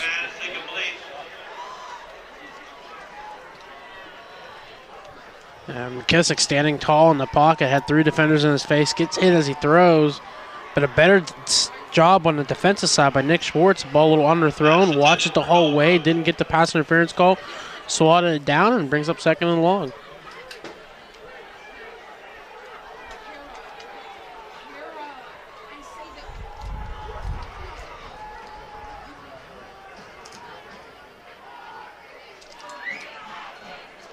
Howard finds himself a hole, patiently gets himself across the 50-yard line. We'll have a first down for the Indians on a 15-yarder. Nice job there by Josh Anderson to bring him down. If Anderson doesn't bring him down, Howard might be inside the 30-yard line as he just ran right up the middle, found the smallest hole, hit it as fast as he possibly could, and he was off to the races until Anderson brought him down. Nice patience by Howard there to wait for that hole to develop, and away he went.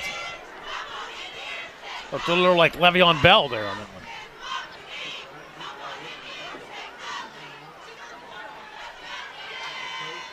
Howard again. Oh, it's going to be McKissick. Did a nice job of selling it.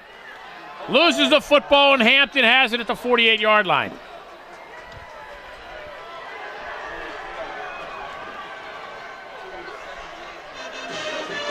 Number 43, Avery Hill recovered. The Penn Hills Bucks. So Hampton catches a break, gets the ball on the Penn Hill side of the field. They're going to mark him at the 49.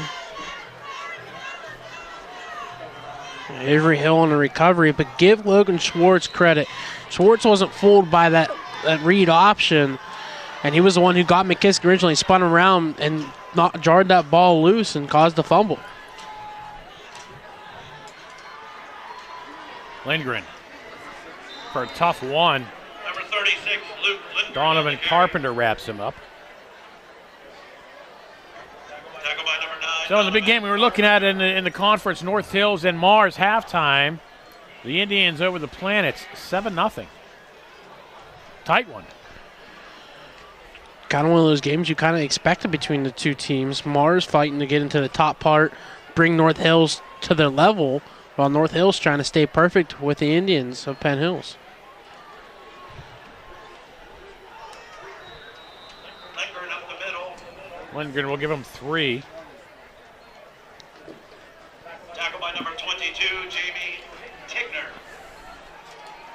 Third down. I'm just surprised that the WPIL in all its wisdom did not set up a non-conference game between Mars and Moon. You know, you would think you would. You would think you would. It would just be the perfect matchup. Maybe they try to avoid that cliche. Lindgren trying to get to the outside. Tucks the head for another tough one, but it'll be 4th down.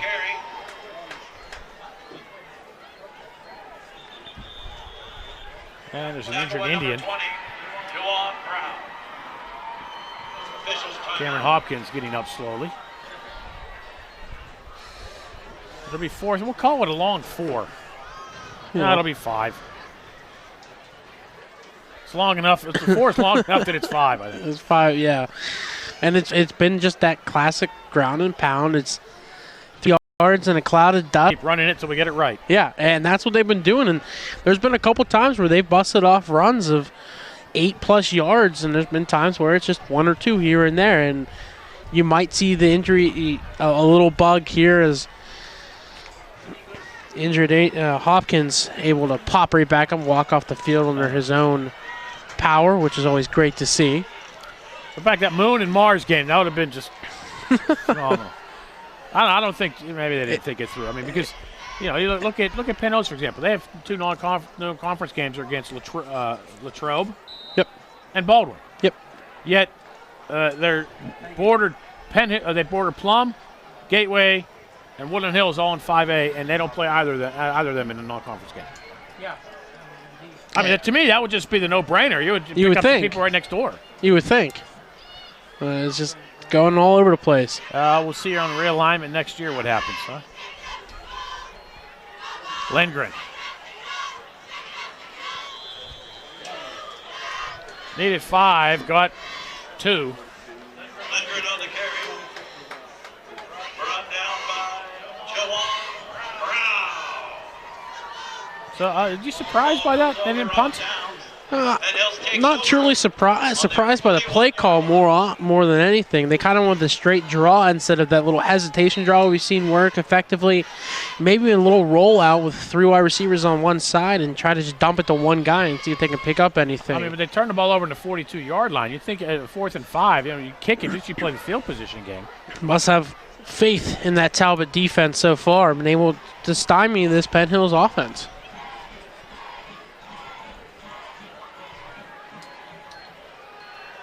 McKissick gets the pass away. And no Roach, unable to hold on to it at the 35-yard line. I think he was starting to take off and run before he secured it. Yeah, he was looking upfield to some tacklers coming across the field. One of them is the safety, Gage Galuska. He was the one coming from the near side to that far hash mark, and Roach looked up and just lost the ball. Talk about Noel Roach and his playing ability. 1230 on his PSAT, 3.8 grade point average. Heck of an athlete and heck of a student. We talked to Eddie McKissick at halftime. He became the homecoming king. Yes. Three-sport athlete, basketball, baseball, and football. He's going to school for engineering.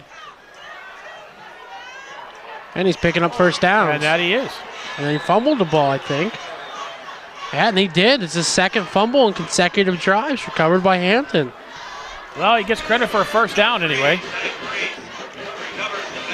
He'll get the 13-yard carry, but Hampton will get the football. On their 45-yard line.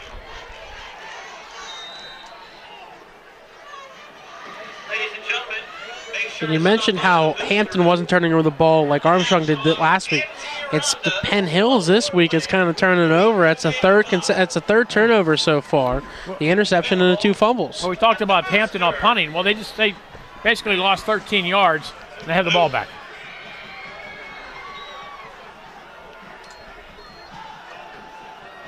Down the sideline and too far. Yeah, I think you're going to get a defensive holding on the DB. DiMattio's pass, incomplete. Flag. Yeah, there's a flag. That'll negate the play. Penn Hills.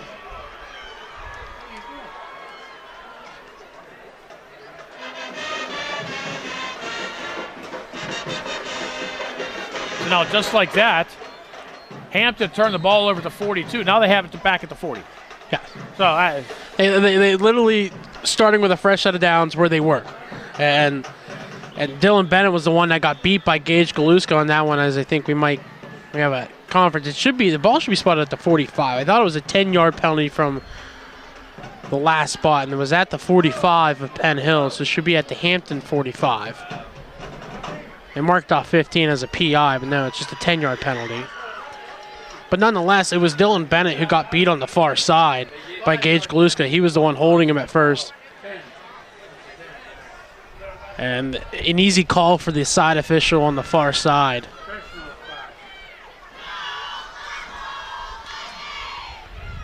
DiMattio tries to shuffle pass out to Anderson. Incomplete.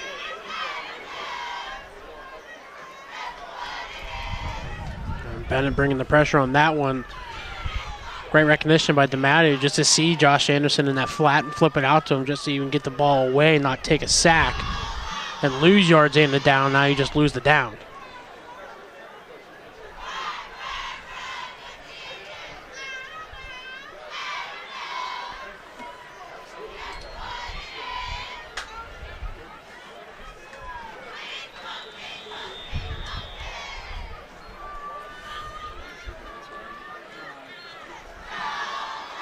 Hampton picks up 1. Who else? Lindgren.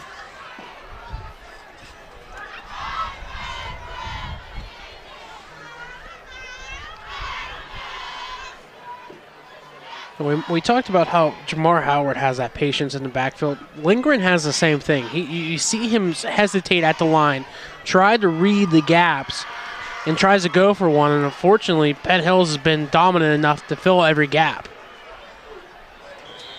Mattio's pass too high. Nice effort by Gage Galuska to come down with it.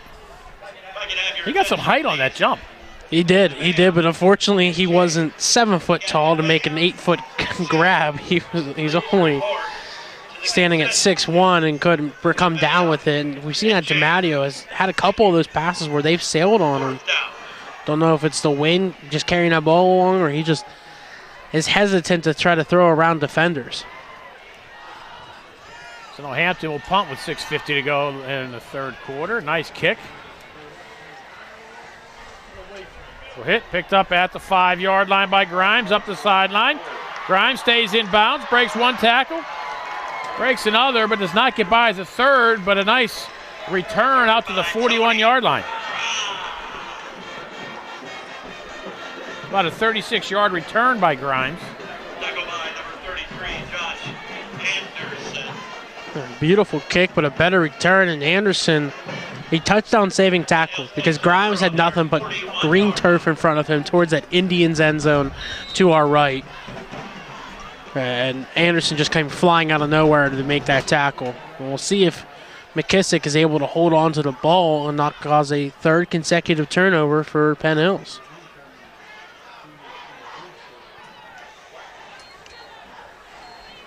Broken play, McKissick has 2 hands on the ball. And we'll lose 3.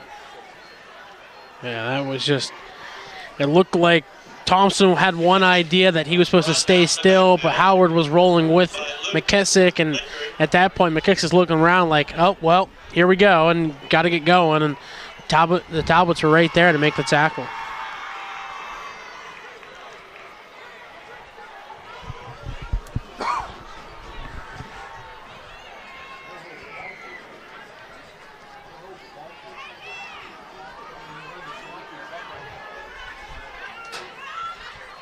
Howard with some blockers in front across the 40.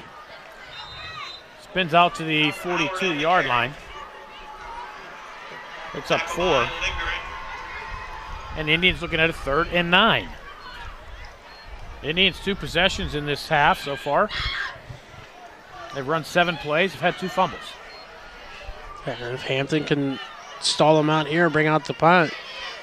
The Talbots, though, have to feel a little like, what do we have to do here? Because they've had the ball in great field position, nonetheless, but haven't been able to get past the 40-yard line of the Indians.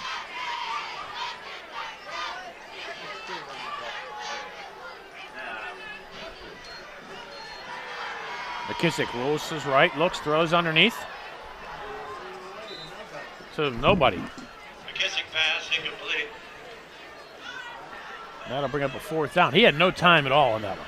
No, coming straight up the middle was Dawson Dietz, along with Logan Schwartz, a nose guard and defensive end pairing with a mix of Jaffrey Gravitt in there as well. Great pressure from the Hampton defensive line to force that pass and that play not to even develop at all for McKissick. Now the Indians will punt. Clock stops with 5:01 to go. Bit of a line drive kick. Hampton will let it roll inside the 15. Indians will let it roll inside the 13, and will down it at the 12. Hampton will take over there with 4:47 to go here in the 3rd quarter. They trail 15-3. Hampton, 12-yard line. And now field position shifting the other way here. Sports medicine doesn't just rebuild wrists. Yeah, and I've had 2 previous drives start on either side of the 40-yard line, whether it's been on the Penn Hill side or the Hampton side. Now looking deep in the end in their own territory, the Talbots. Will we see the passing game develop a little bit? Haven't really seen Shuit out there, just seen Galaska, excuse me. We'll toss this way to Anderson, who has the lane up across the 15. Breaks this way across the 20, the 25 to 30. Cuts it to the inside across the 40. Anderson behind the defense inside the 30, the 25, and pulled down from behind at the 20-yard line. Touchdown saving tackle by Jawan Brown. Lindgren on the carry. Yeah, that was... They'll mark him at the 17, from the 12 to the 17. That's what, 38 and 33? Yeah, you gotta give. It's a 71-yard rush for Josh Anderson. Flipped the field literally on one play. And you saw it was a fake handoff to Lindgren, then a handoff to Anderson, who was coming from the far side. Around the edge, beautiful block by Goluska. Back to Lindgren for no gain. Tackle by Donovan. I mean, you just saw when he came running on the near side over here, that hole just opened up for him. And then you saw right around the 20 to the 25-yard line, Goluska blocked one defender into another Penn Hills defender, and that opened the lane more for Anderson. Good on Jawan Brown to chase Anderson down from behind and pull him down and save the touchdown.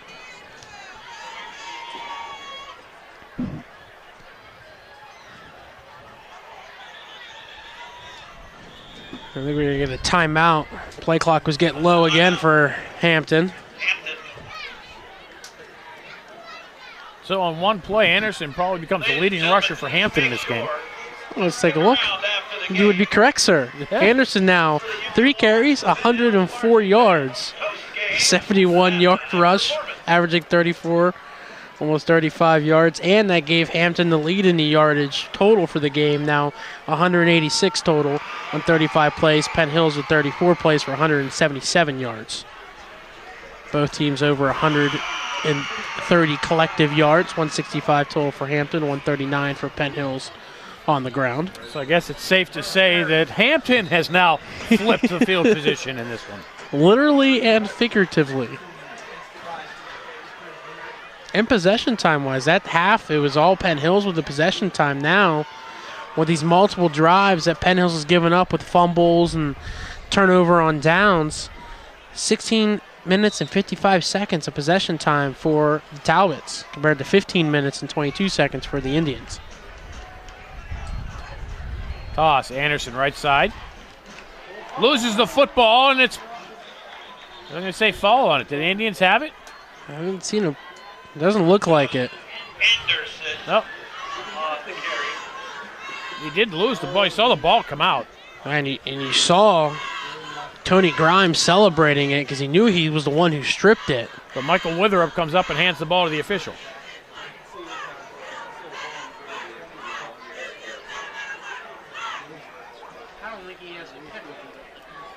They should try to run that same play this way. That open up the 71-yarder.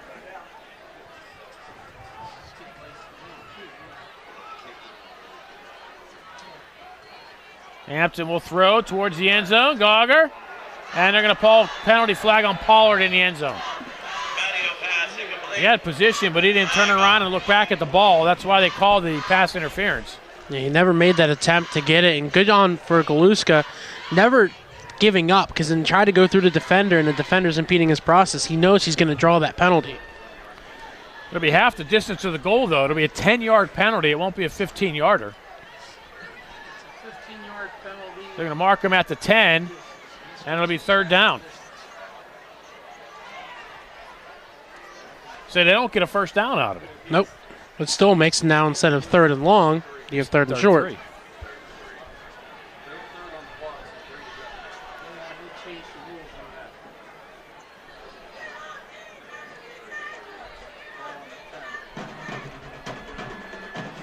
Matteo, throw back underneath, has a man wide open, touchdown Hampton.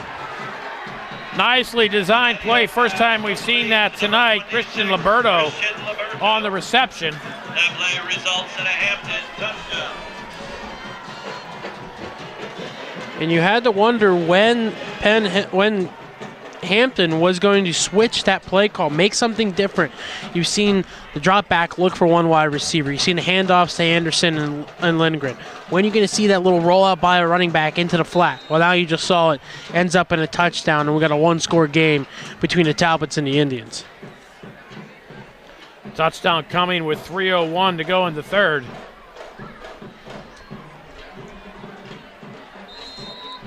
Kick good, score. Penn Hills 15, Hampton 10. You're watching the Trib Live High School Sports Network.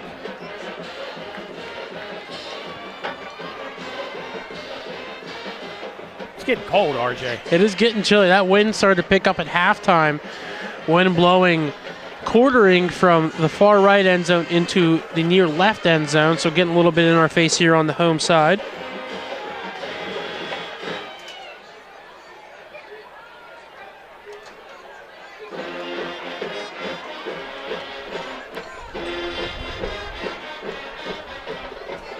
Making it hard to tweet out these scores. The hand's getting a little stiff now.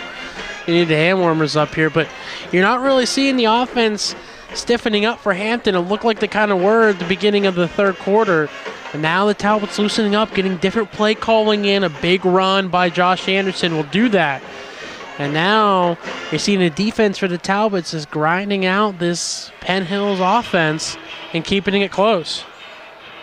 You think the Talbots will do some trickery here? Well, they did the opening kickoff in the second half against Kiski, because Kiski was supposed to receive last week, and they did an onside kick, got the ball, went down and scored, and that's how they got the second half started for Hampton. Might see it, but might not, as well as his defense has been playing so far here in the second half.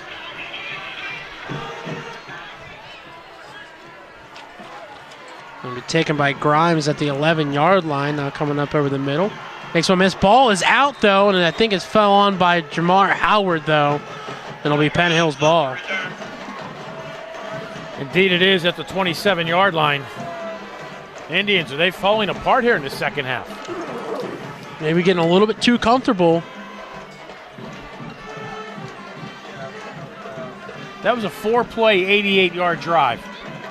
Well, when you have the 71-yard touchdown, the 71-yard run, and then a 10-yard penalty, it takes a 3rd and 10, or 3rd and 13 to a 3rd and 3. Makes it nice and easy, quick for the Hampton Talbots.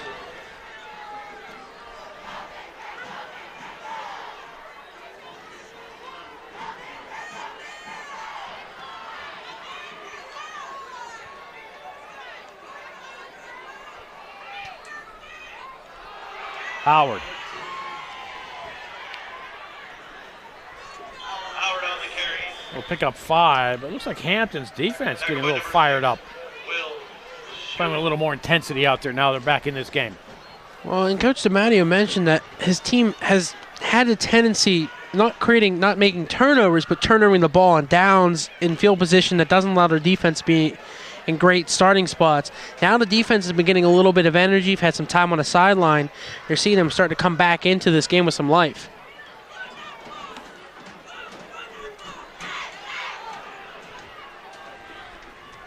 Howard comes this way, dives ahead.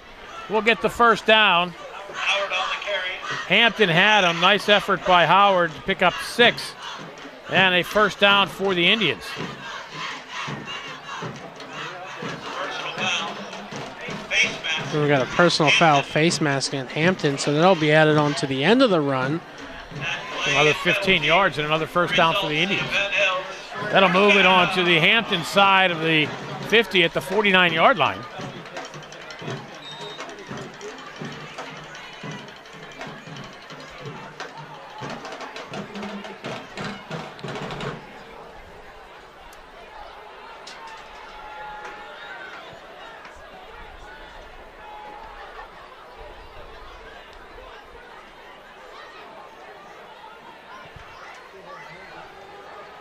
Howard follows his blocks with a big gain. Howard into the secondary. Finally brought down by Anderson at the 32-yard line after Howard rumbles for another 17 and another Penn Hills Indian first down. And you're kind of seeing they've taken the ball out of McKissick's hands, giving it to the main guy in Howard, and let him chip away at this defense and get some big gains. Howard again, stacked up by the Hampton defense.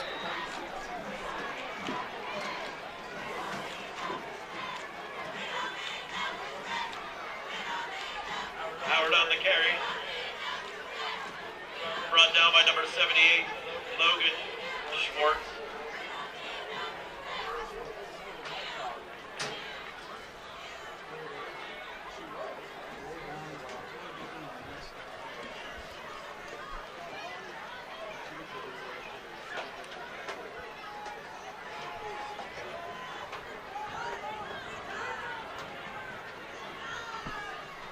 Grimes in motion this way.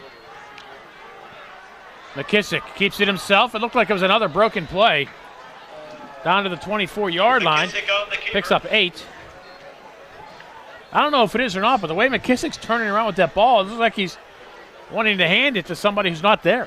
And it was there's somewhere miscommunication between the quarterback, and this one was fully blown. I think the ball was snapped before everyone even ever noticed it. By number 58, Dawson. Eats.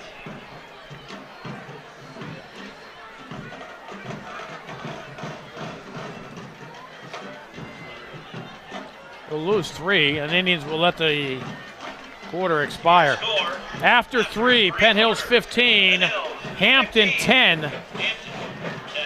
You're watching the Trib Live High School Sports Network.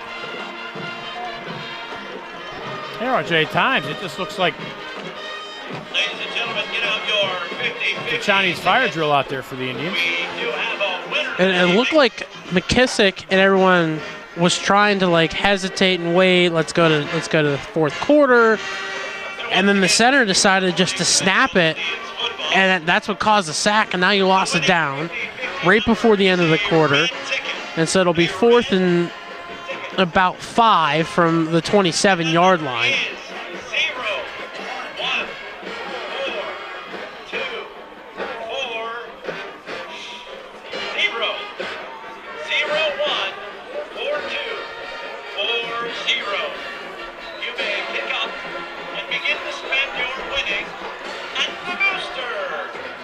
Now, I think if you're Penn Hills, you want to try to come out of this with at least 3 points.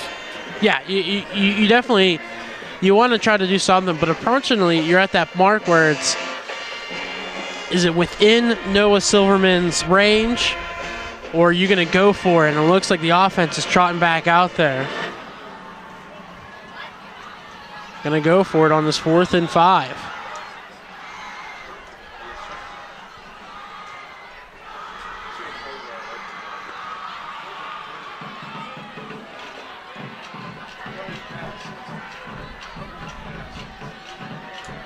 McKissick's going to throw underneath, and a pass caught by Roach for a first down.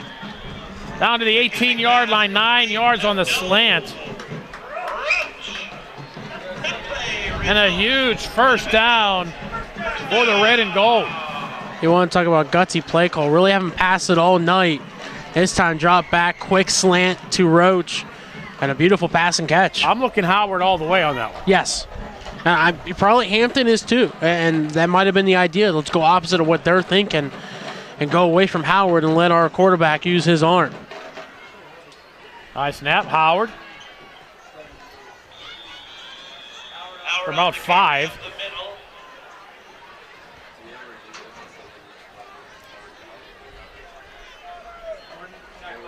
Number 43, Avery Hill. Avery Hill coming up to make the tackle, the senior linebacker. You're starting to see this Penn Hills offense getting a little rhythm, even though they've had some plays where it seems like it just goes back and forth between miscommunications.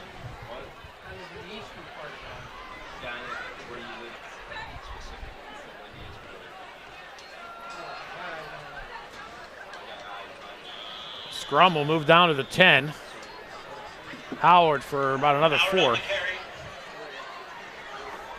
Bring up a 3rd and short. Tackle by number 3, Zach Reese.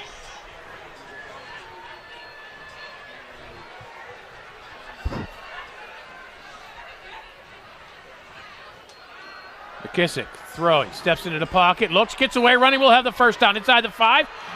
Indians will have a 1st and goal at the 3-yard line. Eddie McKissick on the keeper. McKissick looked like he was going to be sacked. That play results in a bit. And the Indians with a 1st down at the 3-yard line, and now we're definitely looking Howard all the way here. Well, Luke Lindgren's got to be beside himself. He was the one who had McKissick dead to right in the backfield and just missed and allowed McKissick to pick up that 1st down on the scramble.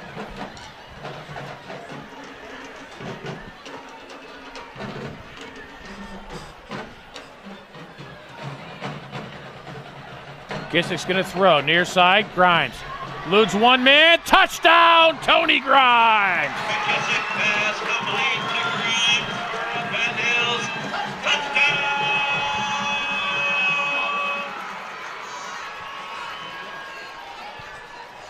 What a move by Grimes in the flat to elude a tackler and get into the end zone. Indians up 21-10 with 10 minutes to go. And Silverman will try the point after.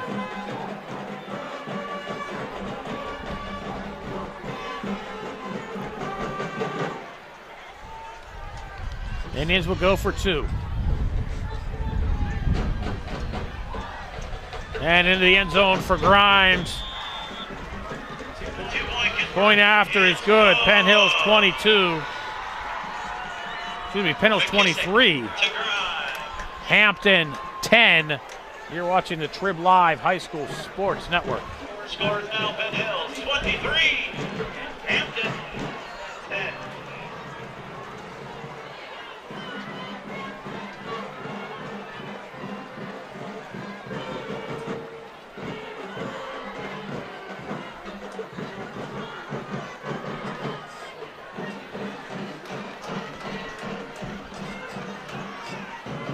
And that drive showed that when the offense has a chance to get into a rhythm for Penn Hills and you allow the running game to establish, and yeah, you had to rely on your quarterback sometimes, you had to miss snap and miscommunication, but when they're allowed to get into that rhythm, the Indians just look effective on the offensive side, driving down, slowly wearing out.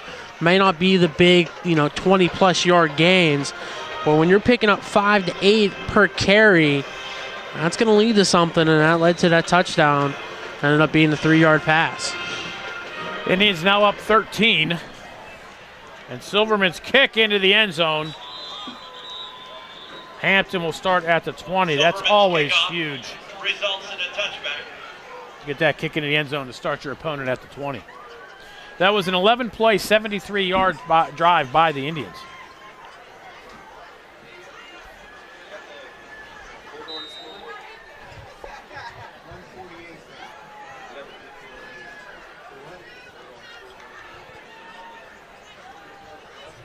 Now we'll see how the Talbots can respond. Last time, having an effective drive down the field, using some plays that they haven't used so far, and now busting out Will Schuick on the near side again. And that's where they're going. Pass complete to Schuick at the 25. Pushed out of bounds. Matteo pass complete. Schuick. Forced out of bounds by Dillon. And you don't have to go for those big yardage throws. Those 5-6 yard curl routes into the flat, or it's going to work. It chips away at the defense. There you pick up 6 yards and make it second and manageable now, and you can either run it or stick with a pass. I think any head coach will take 6 yards of play. Lindgren stacked up for a yard, but now it's only 3rd and 3 Lindgren on the carry. instead of 3rd and long. Right, and that's what you want to see. By Donovan. And those little short passes, too, allows DiMatteo get into a rhythm. See the ball going towards your wide receivers and being caught. Now when you go for those bigger passes down the field, maybe he has that confidence, all right, I can hit this pass, not air it out and overthrow your wide receiver, but actually throw it towards your wide receiver right on target on the chest or at the face mask. I think we're going to get a timeout. Like some confusion on the personnel. Timeout will come with 9:14 to go here in the 4th quarter. Almost looked like the Talbots were setting up for a little wishbone diamond action in the backfield, but it almost looks like it was miscommunication and some confusion between everyone. Wide receivers were looking to run one play, and the running backs were going for another. No update on that North Hills score. Last we had was 7-0 Indians at the half. Although we've been sending our score out to them. We have. Yeah. We've been, we've been sending it back. Just haven't received anything. Knocking on the door, no one's home. Must have something to do with the ionosphere. Plum currently leading 30-20 over Weirton. Go Plum. I got a vested interest in that one. Yeah.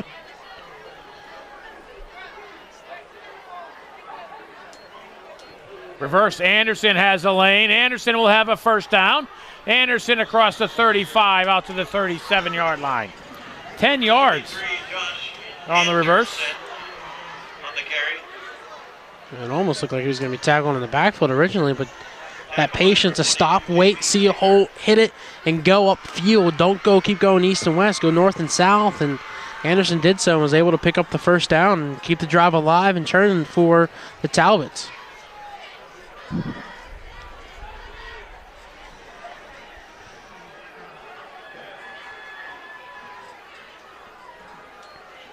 DiMatteo bobbles the snap. And he's just going to take one back at the 25-yard to get him 26. And he was slammed. And he's hurt.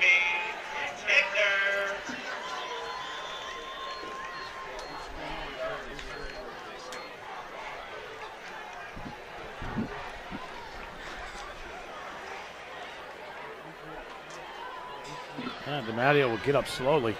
And that'll leave Joey Mayer, the freshman, on the roster as the backup quarterback right now.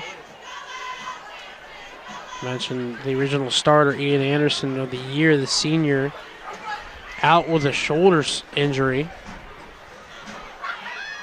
A nice shot of the Penn Hills and Hampton cheerleaders. Pink pom-poms out. First Friday in October. And DiMatteo still slow to come off the field. And we might see a little wildcat action instead for the Talbots.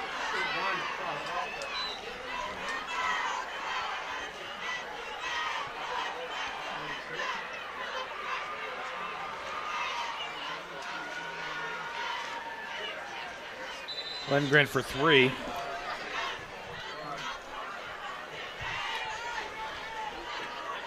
on the keeper. Brought down by We'll bring up a Cody. third in about 18. DiMatteo's back out there, though. Give him credit. Went out for his one play. He's back out there in the pocket. And 3, Mars, North Hills, tied at 7. Wow. Fighting planets. Bob Orquist comes through. Bobby O and Lanny Fratteri, the inseparable duo at that game tonight. DiMatteo. Oh, pass tipped. What? And it's almost intercepted by Tigner. DiMatteo pass. He tried to set up the screen. Broken up by Donovan Carpenter. And DiMatteo will stay on and punt. As beat up as Hampton was, they've kept this a game. Yes. And give the defense credit. The defense has allowed them to stay in it and capitalizing on a couple turnovers. DiMatteo again with trouble on the snap. Trouble here by Grimes, but he's able to fall on it at the 45-yard line. DiMatteo pass. Punt. Penn Hills takes over with 7:19 to go here in the fourth quarter. Again, if you're Penn Hills, you're thinking, if we just get 3 on this, we're up 16. You know, the best Hampton could do with 2 possessions is tie. I know when it was 15-10, they had to be thinking, oh, they needed some points because any touchdown by Hampton would have given them the lead. And you've seen Penn Hills, they've run the game, they've run the play clock down 2 before snap, so they're trying to grind it out as well. They're going for the same thing as we're going to get a penalty. Flag on the field. Will be a false start on the Indians, so that'll back it up 5. Yeah, we're going to go on the Penn Hills. jet sweep to Dante Pollard there, it appears.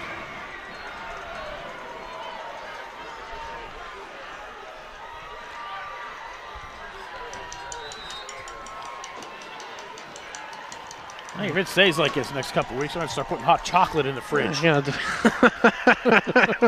have to bust out the Keurig and put it up here. Got the coffee and hot chocolate flowing, hand warmers and all.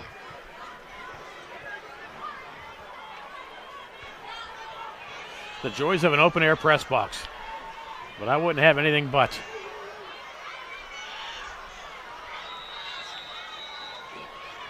Do we have a delay of game here? And we do. Ow. Delay of game. Penn Hills. So it's 1st and 20.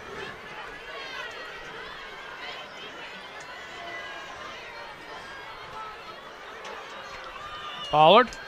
They faked a jet sweep. It's Howard up the middle. Howard with the lane across the 45 to 50. Howard into the secondary. It's a foot race. And Jamar Howard is gone. 65 yards. And Penn Hills strikes through the heart of Hampton. You want to talk about potentially putting the game away. 65-yard statement from Jamar Howard will do just that. Our stat guy just yelled down 213 yards now for Jamar Howard on the night. I'll give him an extra yard. I got him 214, so There we'll you give go. him, we'll give him a little nudge. We have 214. Indian, I'm surprised they're going to go for 1 here. The extra point. Indians up 30 to 10. up 20. Score is It's now 7:06 to go here in the fourth. Hampton 10. Penn Hills 30, Hampton 10.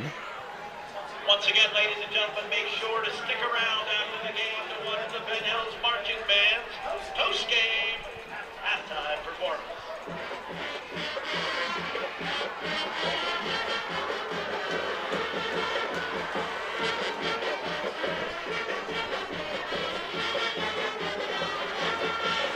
And mentioned how he kind of stayed with that jet sweep look to Tony Grimes, but instead handed off to Howard up the middle, and Howard just shows the explosiveness and the speed, and off to the races he goes. Coming into today, what I saw, he was at 330 yards, already over 200 rushing yards tonight. It's almost doubling his total in one game.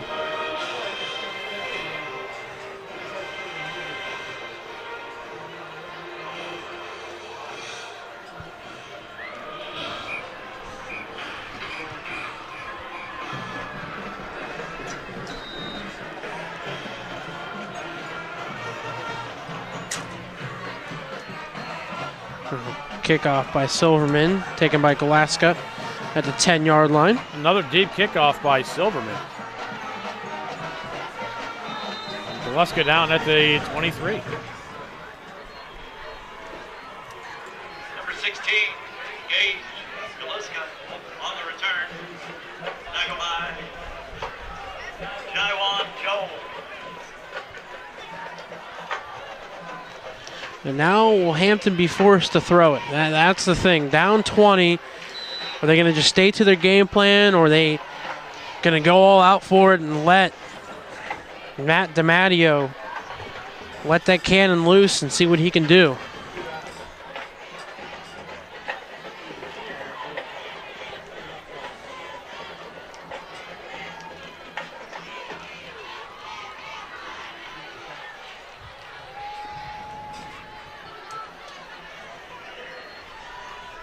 Long pass downfield. And it's broken up. Schutt becomes a defensive back. But it's just a nice throw by DiMatteo. Yes, yes. A beautiful throw by DiMatteo. Had a little bit of time, and he threw it downfield. I'm surprised why Hampton doesn't do this more often.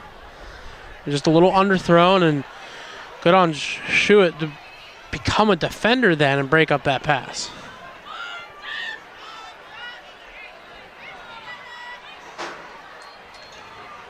Matteo, left side, pass, complete. And I would think they're not going to give him the forward progress. Matteo pass complete to Galiska. Pass will be lost at 3 by Galiska. Bennett. Clock rolling under 6.5 to go, fourth quarter. Along with RJ Lacey, I'm Bill Navari. Thanks for joining us here on the Trib Live High School Sports Network. Penn Hills 30, Hampton 10.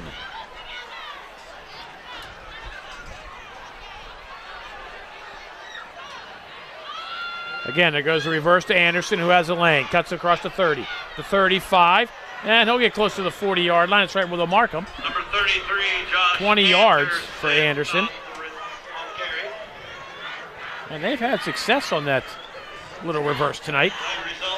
Yeah, and they're keeping it tight behind the line. Initial handoff to Lingdon, and then off to Anderson, Lindgren, and then Anderson able to hesitate a second, get a couple more blocks downfield, and pick up 20 yards.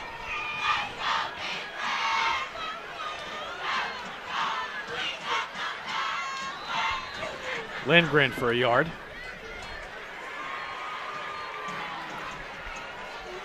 Lindgren on the carry. Tackle by Sakai. Another stone.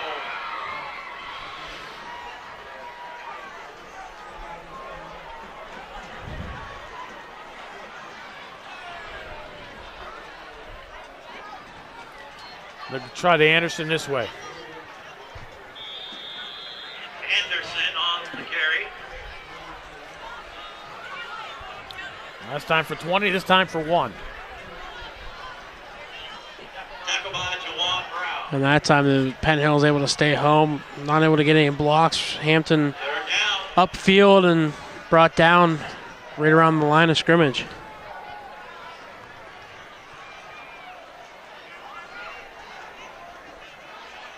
DiMatteo will throw down the near side. And the pass hauled in at the 34-yard line. Will Shutt with a nice reception. And a first down for the Hampton Talbots, 24 yards. My quick math. And you are correct, sir. Right on top of it. What a catch by Will Shutt. He was able to just stop, look back, reach up, one hand, pull it in, and come up with a big first down for Hampton. We might get a false start.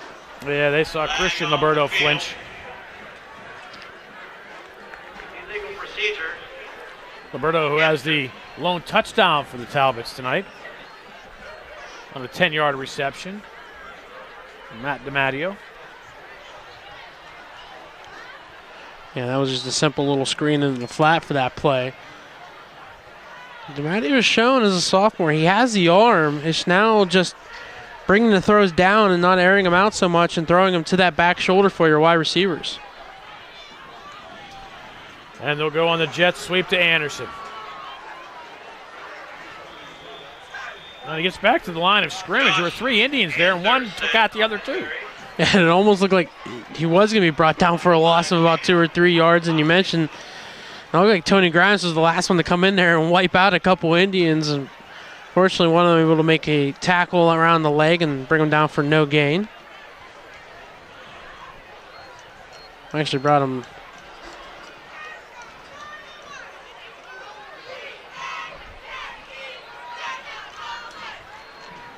Anderson again on the reverse. And brought down by Tony Grimes for a loss back at the 38-yard line. Tony Grimes. I think the Indians are starting to catch on to that. Just a little bit. Starting to read it and jump the gun, and that's what you need to do on some of those plays. And if you're able to make the tackle, you're going to get them for a loss and hope if you miss them, the rest of your teammates are behind you going to follow up. Clock rules under 3 minutes to go here in this contest. DiMatteo throwing left side.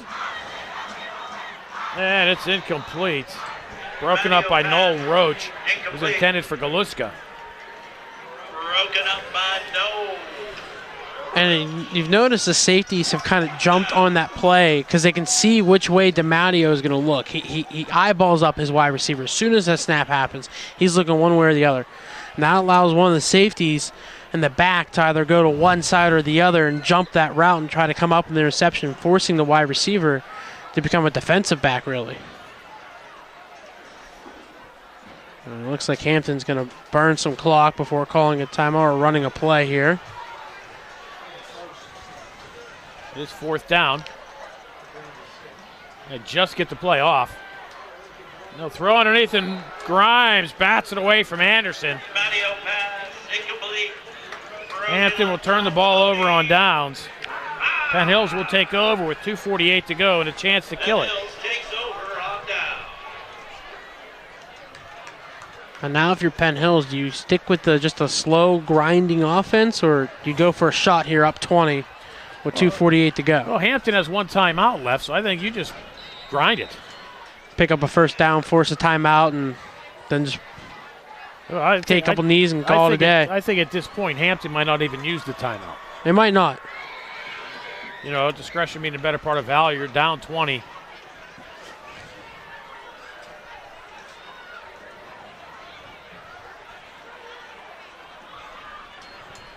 Take the jet sweep to Pollard, and it'll be Howard.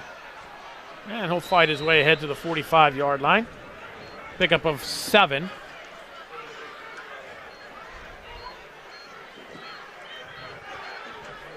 Howard on the carry.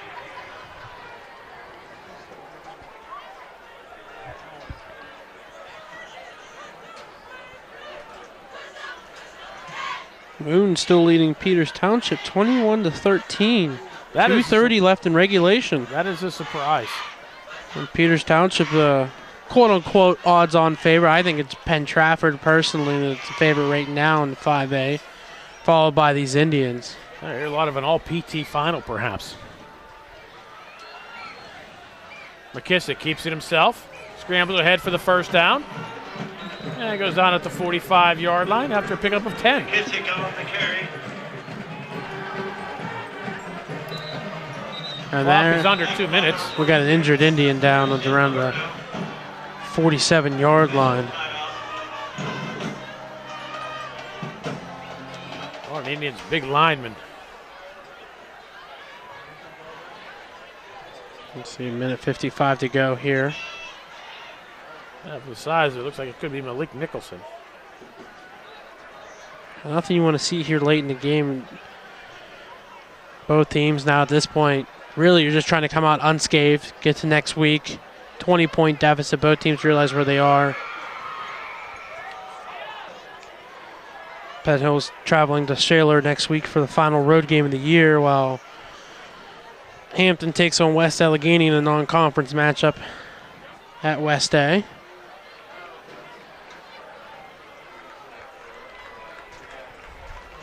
No, it was not. It was Ramir Moore Tucker, 6'4", 345 pounds. Coming off under his own power, looks okay. Hopefully it was just maybe got rolled up real quick. Could take him out for the rest of the game, let him heal up for next week. Absolutely. Once they set everything, the clock should start running.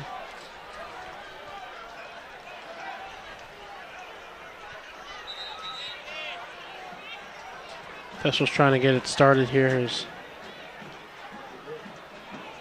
getting a team to break huddle.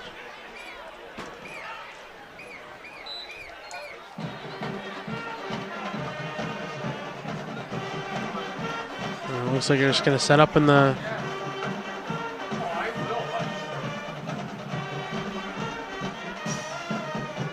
go home formation.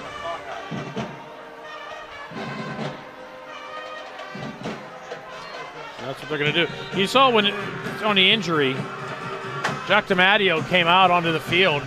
He may have said something to Coach LaDawn about, hey, let's, I'm not just take the knees. We're going to go home. Yeah. Everyone's going to be safe. And that's a sportsmanship between two veteran coaches and John LaDawn and Jock DiMatteo.